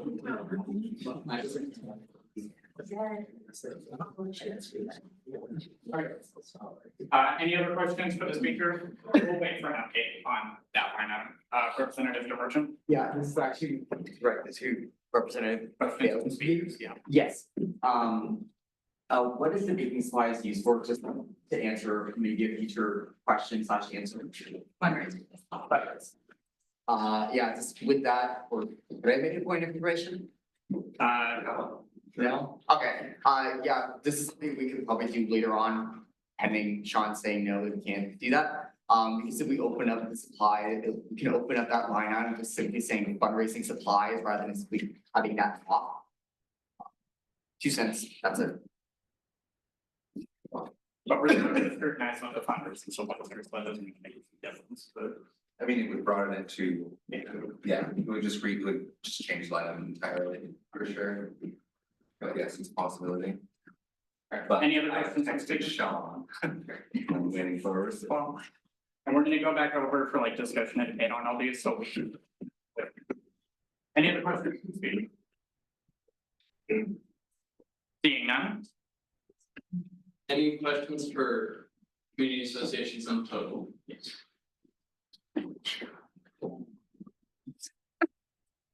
We're on to executive budgets, starting with CPSC. And APPSC, yes. This is your first appearance to Senate. I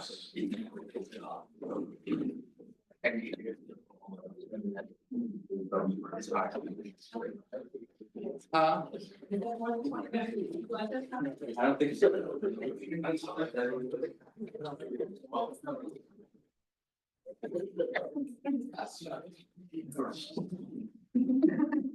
Hi, everyone, I'm Dylan, or VP Lehman, whatever.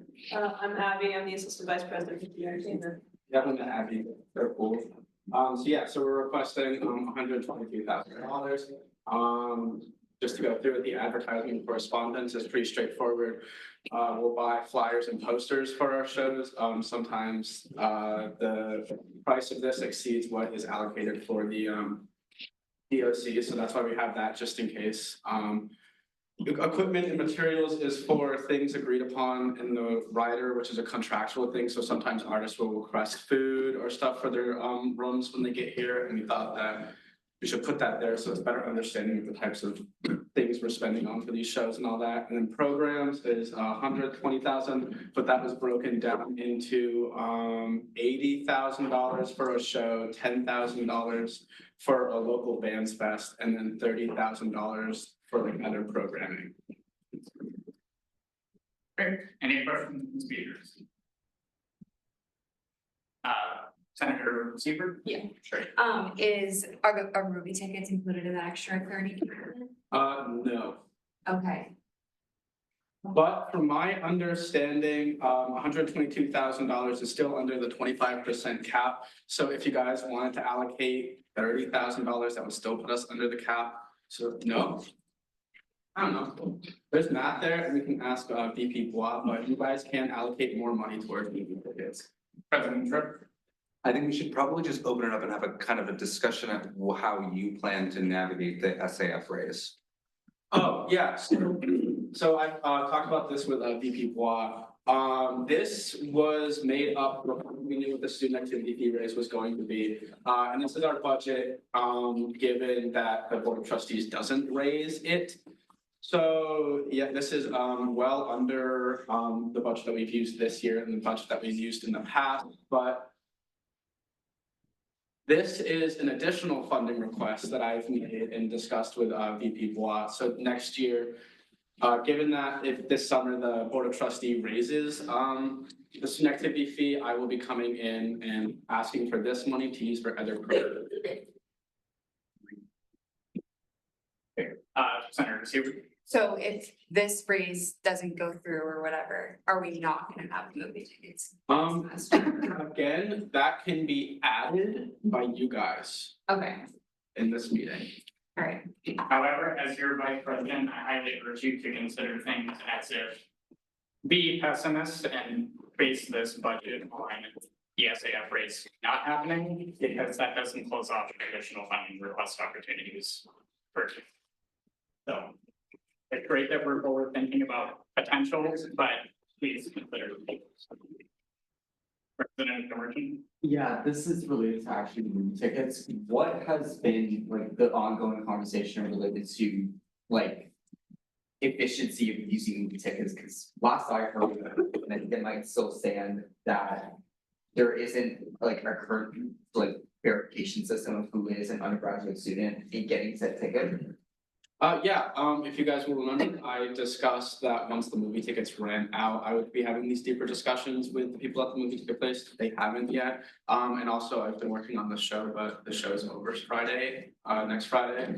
So I will have not really much to do, so I will be reaching out to them and saying, hey, like, what are some secure ways that we can be ensuring that these tickets are going to undergraduate students, because that is very important to me. Any other questions for the speakers? President, sure. I have a point of information in terms of like what we're talking about movie tickets and why it went away. So the current, correct me if I'm wrong, but the current budget that we're operating under, if you recall, is bigger than that 25%. It was, student entertainment is one of the ones that got shrunk, and something had to go.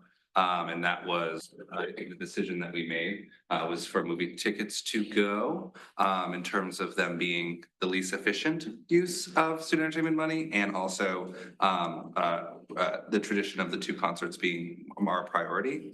However, with the raise, which I'm confident will go through, but we have to plan for if it doesn't, all of that will get reconfigured. So a lot of like VP Peterson said, this is us just one last time making sure that if anything goes wrong, student government's okay. Any other questions from the speakers?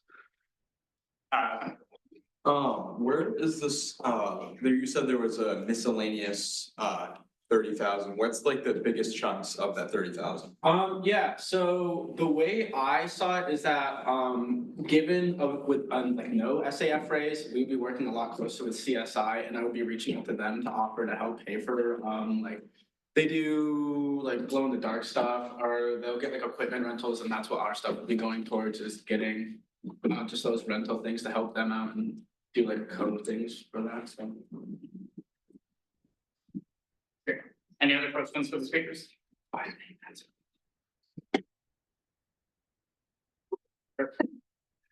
Yeah. I mean, it's true. Without our SAF raise, we've been known that entertainment is gonna have to take a massive cut, and that's what this reflects. So hopefully, this isn't at all what our entertainment budget looks like, but the other part of it too, that VP Lehman, I don't think entirely mentioned, which is okay, it's okay. But he starts that work on the concert during the summer. So we also need to have money allocated and ready to go, et cetera, et cetera. Yes, so yeah, I do put in work in over the summer to put on a fall show, and so without the activity fee raised, the $80,000 per show will be towards a fall show, and then we'll be doing the local bands fest in the spring. Oh yeah, is that like the thing I can talk about? Oh, without an activity fee raise, Abby is gone. And we like Abby too. That's technically a different. Oh, that's a completely different thing, but just in case you guys want to know. Any other questions from the speakers? Seeing none, thank you. For the VPSL.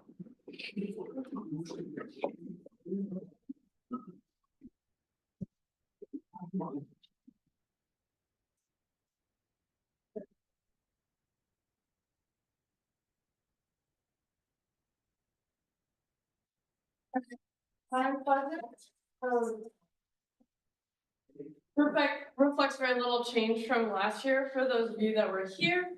The advertising and correspondence is for tabling merchandise. Usually there's an order put through every year by the standing VPSL, just to mix up what we have, and we do go through it. It does get used. I'll be at 3 different tabling events for the next month on Saturdays for a couple hours. So if anyone wants to help me, that'd be great. But I also need merchandise for that. And then I also try to print, the VPSL tries to keep updated brochures every year. So there's also money allocated for printing for those through printing services. Equipment and materials expenditure.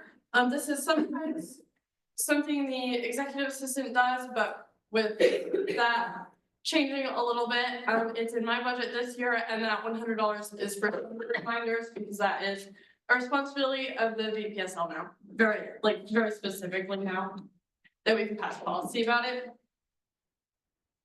And then office startup expenses is for merchandise tubs. It just helps keep everything organized, neater in the offices.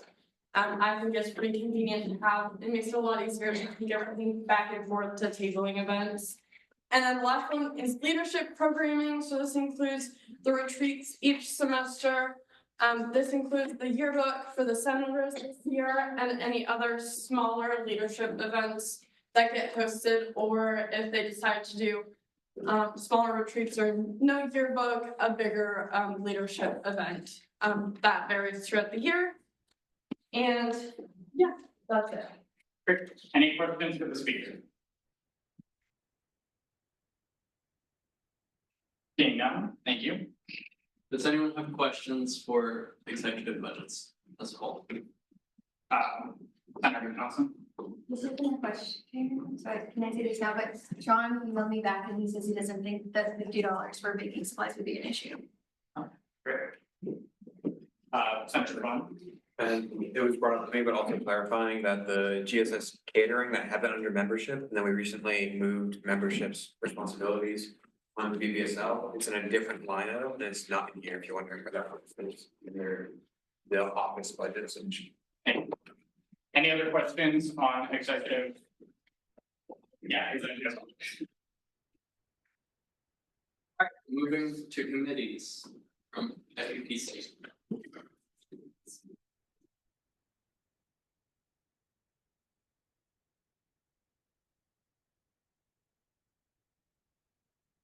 Okay, so I have, starting off, $20 for stickers.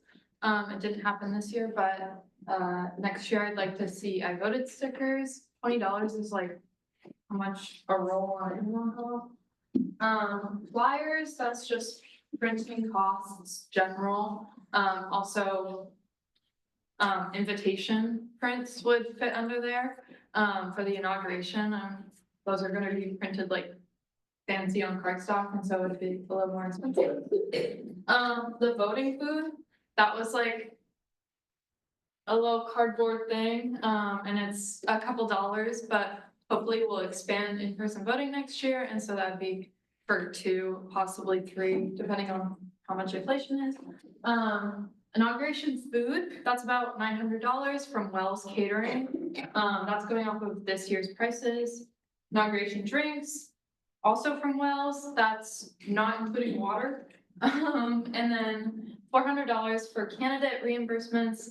That's because each candidate gets reimbursed up to $100. And so that's going off of like, if there happen to be 4 candidates, that would be in the budget. If there were more than that, that would be like a special request. And that's for a total of $1,490. Okay. Any questions for the speaker? Seeing none? Alright, moving to marketing and public relations, which is normally chaired by Abby, but it'll be a Sutton.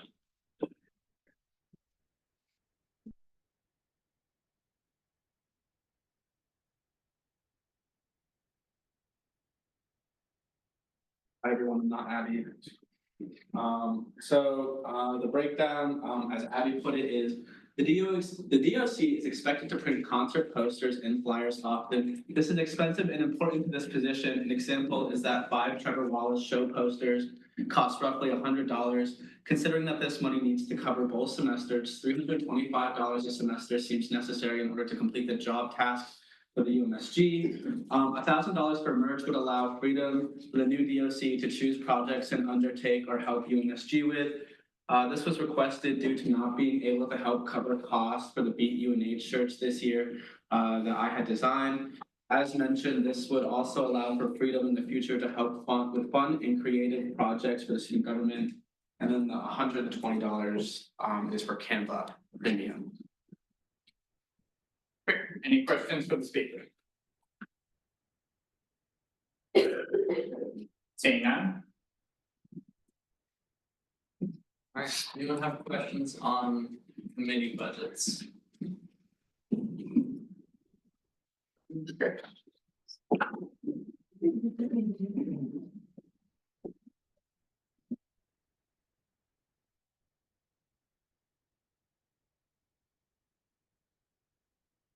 Alright, now we're gonna go over some of the internal pledges of UMSG. Before we go any further, I'm going to cede the chair to the next standing senator, which would be the policy and procedure chair. I'll take it back as soon as possible. The chair.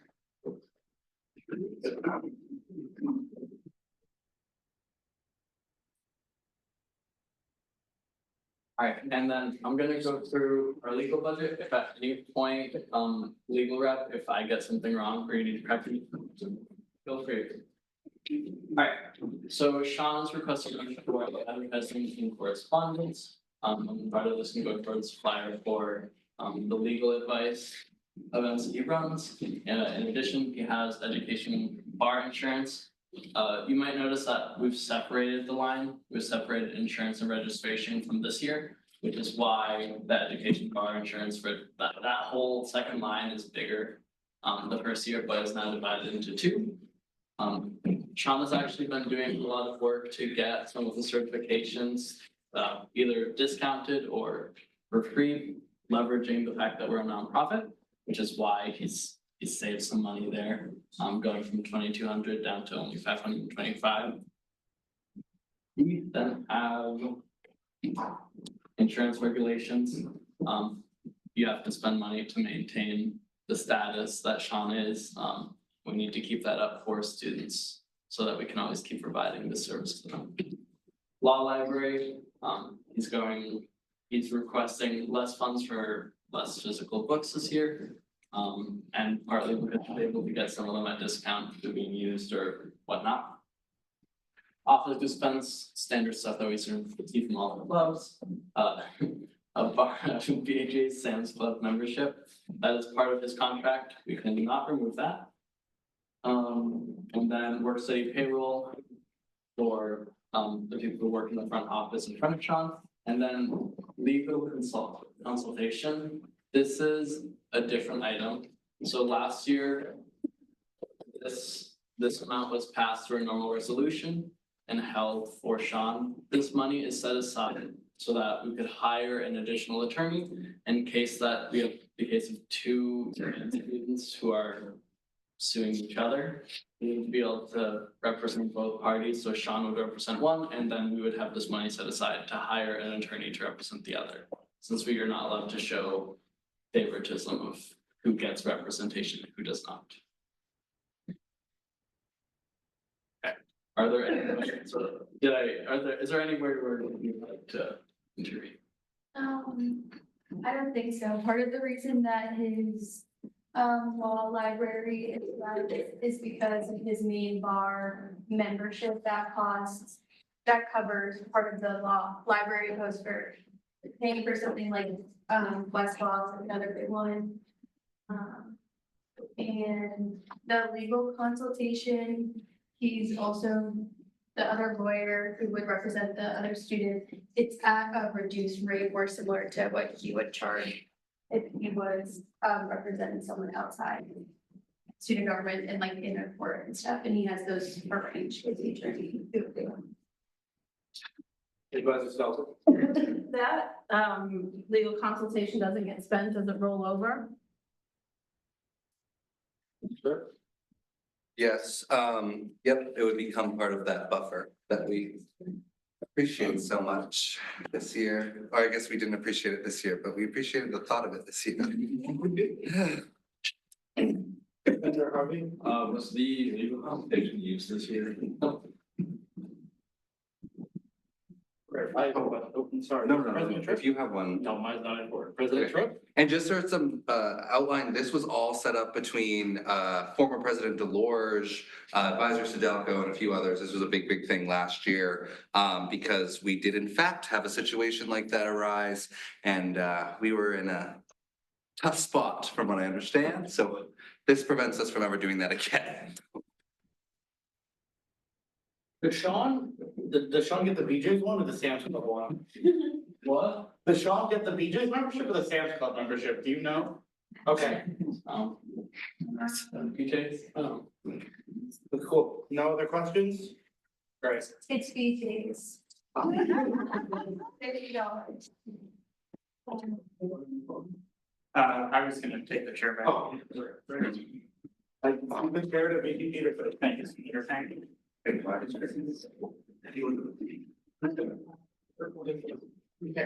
You're right now, Matt.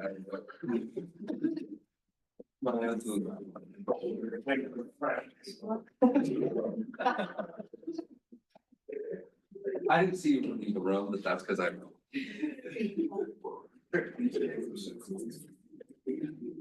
All right, now we're gonna move on to UMSG's office budget, which is, can't get it off. It is very similar to what it was last year with a couple changes. But we'll go through it line by line. So we have advertisement and correspondence, which is this normal advertisement for UMSG. There's a portion of it stored in our office budget. Awards and recognition, this includes like the sashes and the words, I forget the name of them, but all those things, as well as any printed out documents for like scholarship winners or any recognition. Bank charges, in case someone loses a check and we have to pay for it to be canceled or anything like that. Then we have the two executive funds held by the president and the vice president. These are funds that use up to the discretion of those two parties, but they're just housed within the office budget. And policy allows those to be there, so we do not amend them all. Then we have legal and accounting, which legal and accounting houses our audit report and how much we have to pay to be audited every year. It may seem like a lot, but it's actually pretty reasonable when you compare it to other firms. But that's what that money is, even though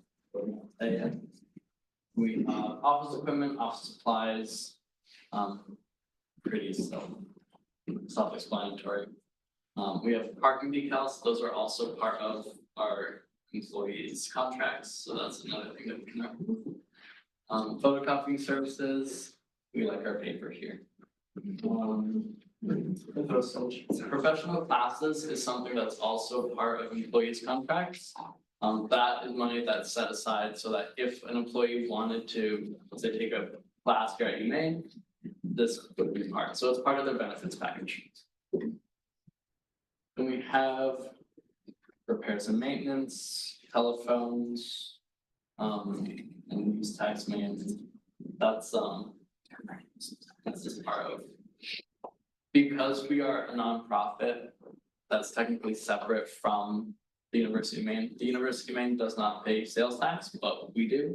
So at the end of the year, sometimes clubs will be excused from the sales tax, or sometimes there's miscommunication. This money is set aside to cover the sales tax from what we've funded, just in case there was miscommunication. Just to make sure that the government does not get angry with us for not paying taxes. I think that is everything. Yeah. Okay, any questions about the office budget? You know what, contracts is a later thing, right? Yes, Never mind that, okay.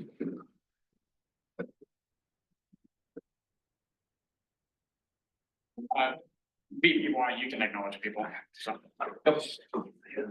I noticed that you're paying for this in the chat, but shouldn't like catering or I guess membership be under VPSL since it's now the responsibility? It's starting Oh, it's under, okay. Yeah, it could technically go under it, but with it, if it was under VPSL, they would have to be the one doing all the contracts. If it's under the office budget, it's much more flexible. And it's easier to move around after. Yeah, that makes sense. But in case that also was confusion, that is what membership used to be. That's the money that's put in a different place. Any other questions for the speaker? Seeing none? Alright, our last item is insurance. Insurance has not changed from last year, and it just covers our corporate insurance, which is basically just liability, stuff for every business. Group health insurance for all of the employees and workers' comp. But nothing has changed since last year. Any questions about insurance? I suppose this isn't a question about grants, it's just about, the executive assistant situation. Do all these consider like what Jeff's previous contract was? So that when we hire a new one, don't have to go through that process, or is that all dependent on contracting? They were predicted as going through as if the contract was maintained. So, With John has been tasked with working on that contract and we're using the previous EAA contract as a template. So, but that will be something that once, like that one needs done. So. President Kirk. So just to be clear, we expect those numbers to change somewhat once the contract is finalized? It depends on how specific we want to get during negotiations, but we are pretty much using like. Same amounts. Pretty much. Okay, great. Like I think Pam and the people have done like a pretty good job of that. It's all taken into account. And the other part of that too is that in the event that it's not, it won't prevent us to start paying, right? We'd be able to start paying the EAA and then just allocate the difference. Yeah, that's what that would happen. Cool. does anyone have questions for either of those three budgets? If not, oops, sorry, we'll move on to special allocations, which is pretty clear. This is where pay to play was housed, but because pay to play no longer exists, there's really only one thing left. Which is our campus groups and outdoors clubs. So we pay, well, we partially pay for campus groups, it's an expense that's also shared with CSI. And we pay half of the amount that is. We pay for half of the features that we use. So we get, CSI gets a bill in total for everything. Out of that bill, we take out all the features that UMSG utilizes in our everyday usage. And then we pay half of those, which totals out to about, was it 5,600? They're currently doing negotiations with campus groups because there's gonna be some fluctuations with more undergrads using it. As well as changes in price, but it should be around the 6,000. Any questions for the speaker? President Tripp. More of a point of information, I also had recently, I guess not recently, when we were talking about the student leadership award banquet a few weeks ago, I had spoke with Colleen about campus groups, and I'm sure James can correct me if I'm wrong, but Colleen is also looking at expanding what campus groups can do and adding more features. From my conversation, it didn't sound like they were intending to ask us to cover it, at least going into next year, but there's a potential that that might go up. But just as kind of an optimistic aside, Colleen was very excited about the features that we'll be getting. And if some of them sounded like it may also help us address some of the issues that we have with undergraduate movie tickets and stuff like that. So a lot to look forward to. Any other questions for the speaker? I would like to continue real quick to outdoor clubs. UBC and GSS has the ability to set aside a certain amount of money for outdoors clubs. I, however, this year did not agree with doing so because once it's allocated, the process of removing it and exactly who it gets dispersed to, when, of what resolutions is a little cloudy. So I thought it would be best to move forward without putting any money away for them and just having them come in for normal funding requests. And point of information on this was established under VPFA Allen, originally with the intent to make it so that our unallocated looked more realistic because we consistently had a certain, I think at the time it was 6,000 to 8,000. We knew that that was what was going to be requested from outdoor clubs pretty much regularly. The other truth of that with a VPFA WAS decision is that that number is not, has never, or at least in our experience, is not as consistent as I guess it used to be. And at this point, we think that ABC can handle mulling through the requests. The other part of that too was it was established in the eventual hope to establish a outdoor club and rec board, which they are vehemently against. They're just not interested, and they have not been, and we've tried a really long time, and they're not interested. So there's that. Any other questions for the speaker? Seeing none. Alright, we now move on to the revenue of UMSG. Alright, so as you can see right here, these are the estimates that were provided to us. From 8,031 to 8,080 for the fall semester and 7,268 to 7,309 undergrad students. We, for our estimates of revenue, we use the lower estimate. And then we take off the 500 student activity fees in addition, which gives us just over $90,000 for our annual budget. Are there any questions about? President Cook? Will you remind us of what the anticipated and allocated would be if the activity fee went up? It would be about 1.2 to 1.3 million.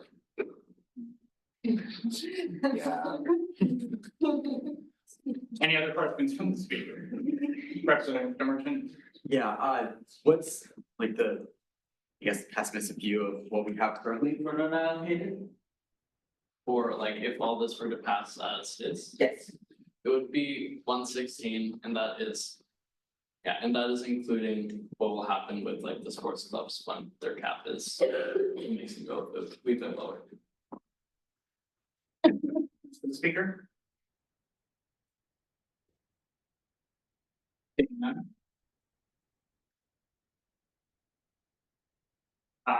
If it's the pleasure of the Senate, we are now going to enter executive session. However, we're going to do the executive session a little differently than we have our previous line items, just for the sake of not exiting executive session and then having to do a roll call and then going all the way back down the thing and then having to do it all over again. We are also going to discuss and debate the line items in executive session after we've gone through the presentations and questions. I just want to preface this executive session with, I guess, first and foremost, an apology for a campaign promise not completed, but then a re-promise as to why this is the way it is. So I made a promise last year that all of student government's budget would be in public session because I think that is correct and that's how it should be. That's how everywhere else is. However, in the contracts that we have signed, not for Jeff, not for Pam, not for Pam, not for Sean, but it is explicitly stated that we can't oh, how do I explain this? Disclose how much the individual budgets are? Yeah, do you have? That we cannot separate their budgets, well, not their budgets, we cannot separate their salaries and look at them individually outside of exec session. We can only see them as their like conglomerate figure. And as we all know, Jeff is leaving, but technically has not left just yet. But I have instructed both the VPFA and VP Peterson, who's working on the contract, to write in explicitly to the EAA contract that will be public information. And this will be the last year that we do it this way. I will also be passing policy after the fact that disallows student government from ever doing so again. So just putting that out there. Any questions before we enter executive session? Advisor Stelco? So is this executive session for the rest of the night, or is that you're gonna dismiss us and then we come back? We'll dismiss tonight. How long will that be? Great part. Can you qualify? Not really. It'll be the same thing, right? That we've been going through, but 3 different. Yes, but your resolution as well. Or amendment as well, not resolution. Yeah. Yeah. But it actually shouldn't be long. If it is the pleasure of the Senate, the clerk will call the roll. You guys are strong at Any night. That's why you're controversies are dismissed. We'll come get you. Open a window again? Yeah. Yes.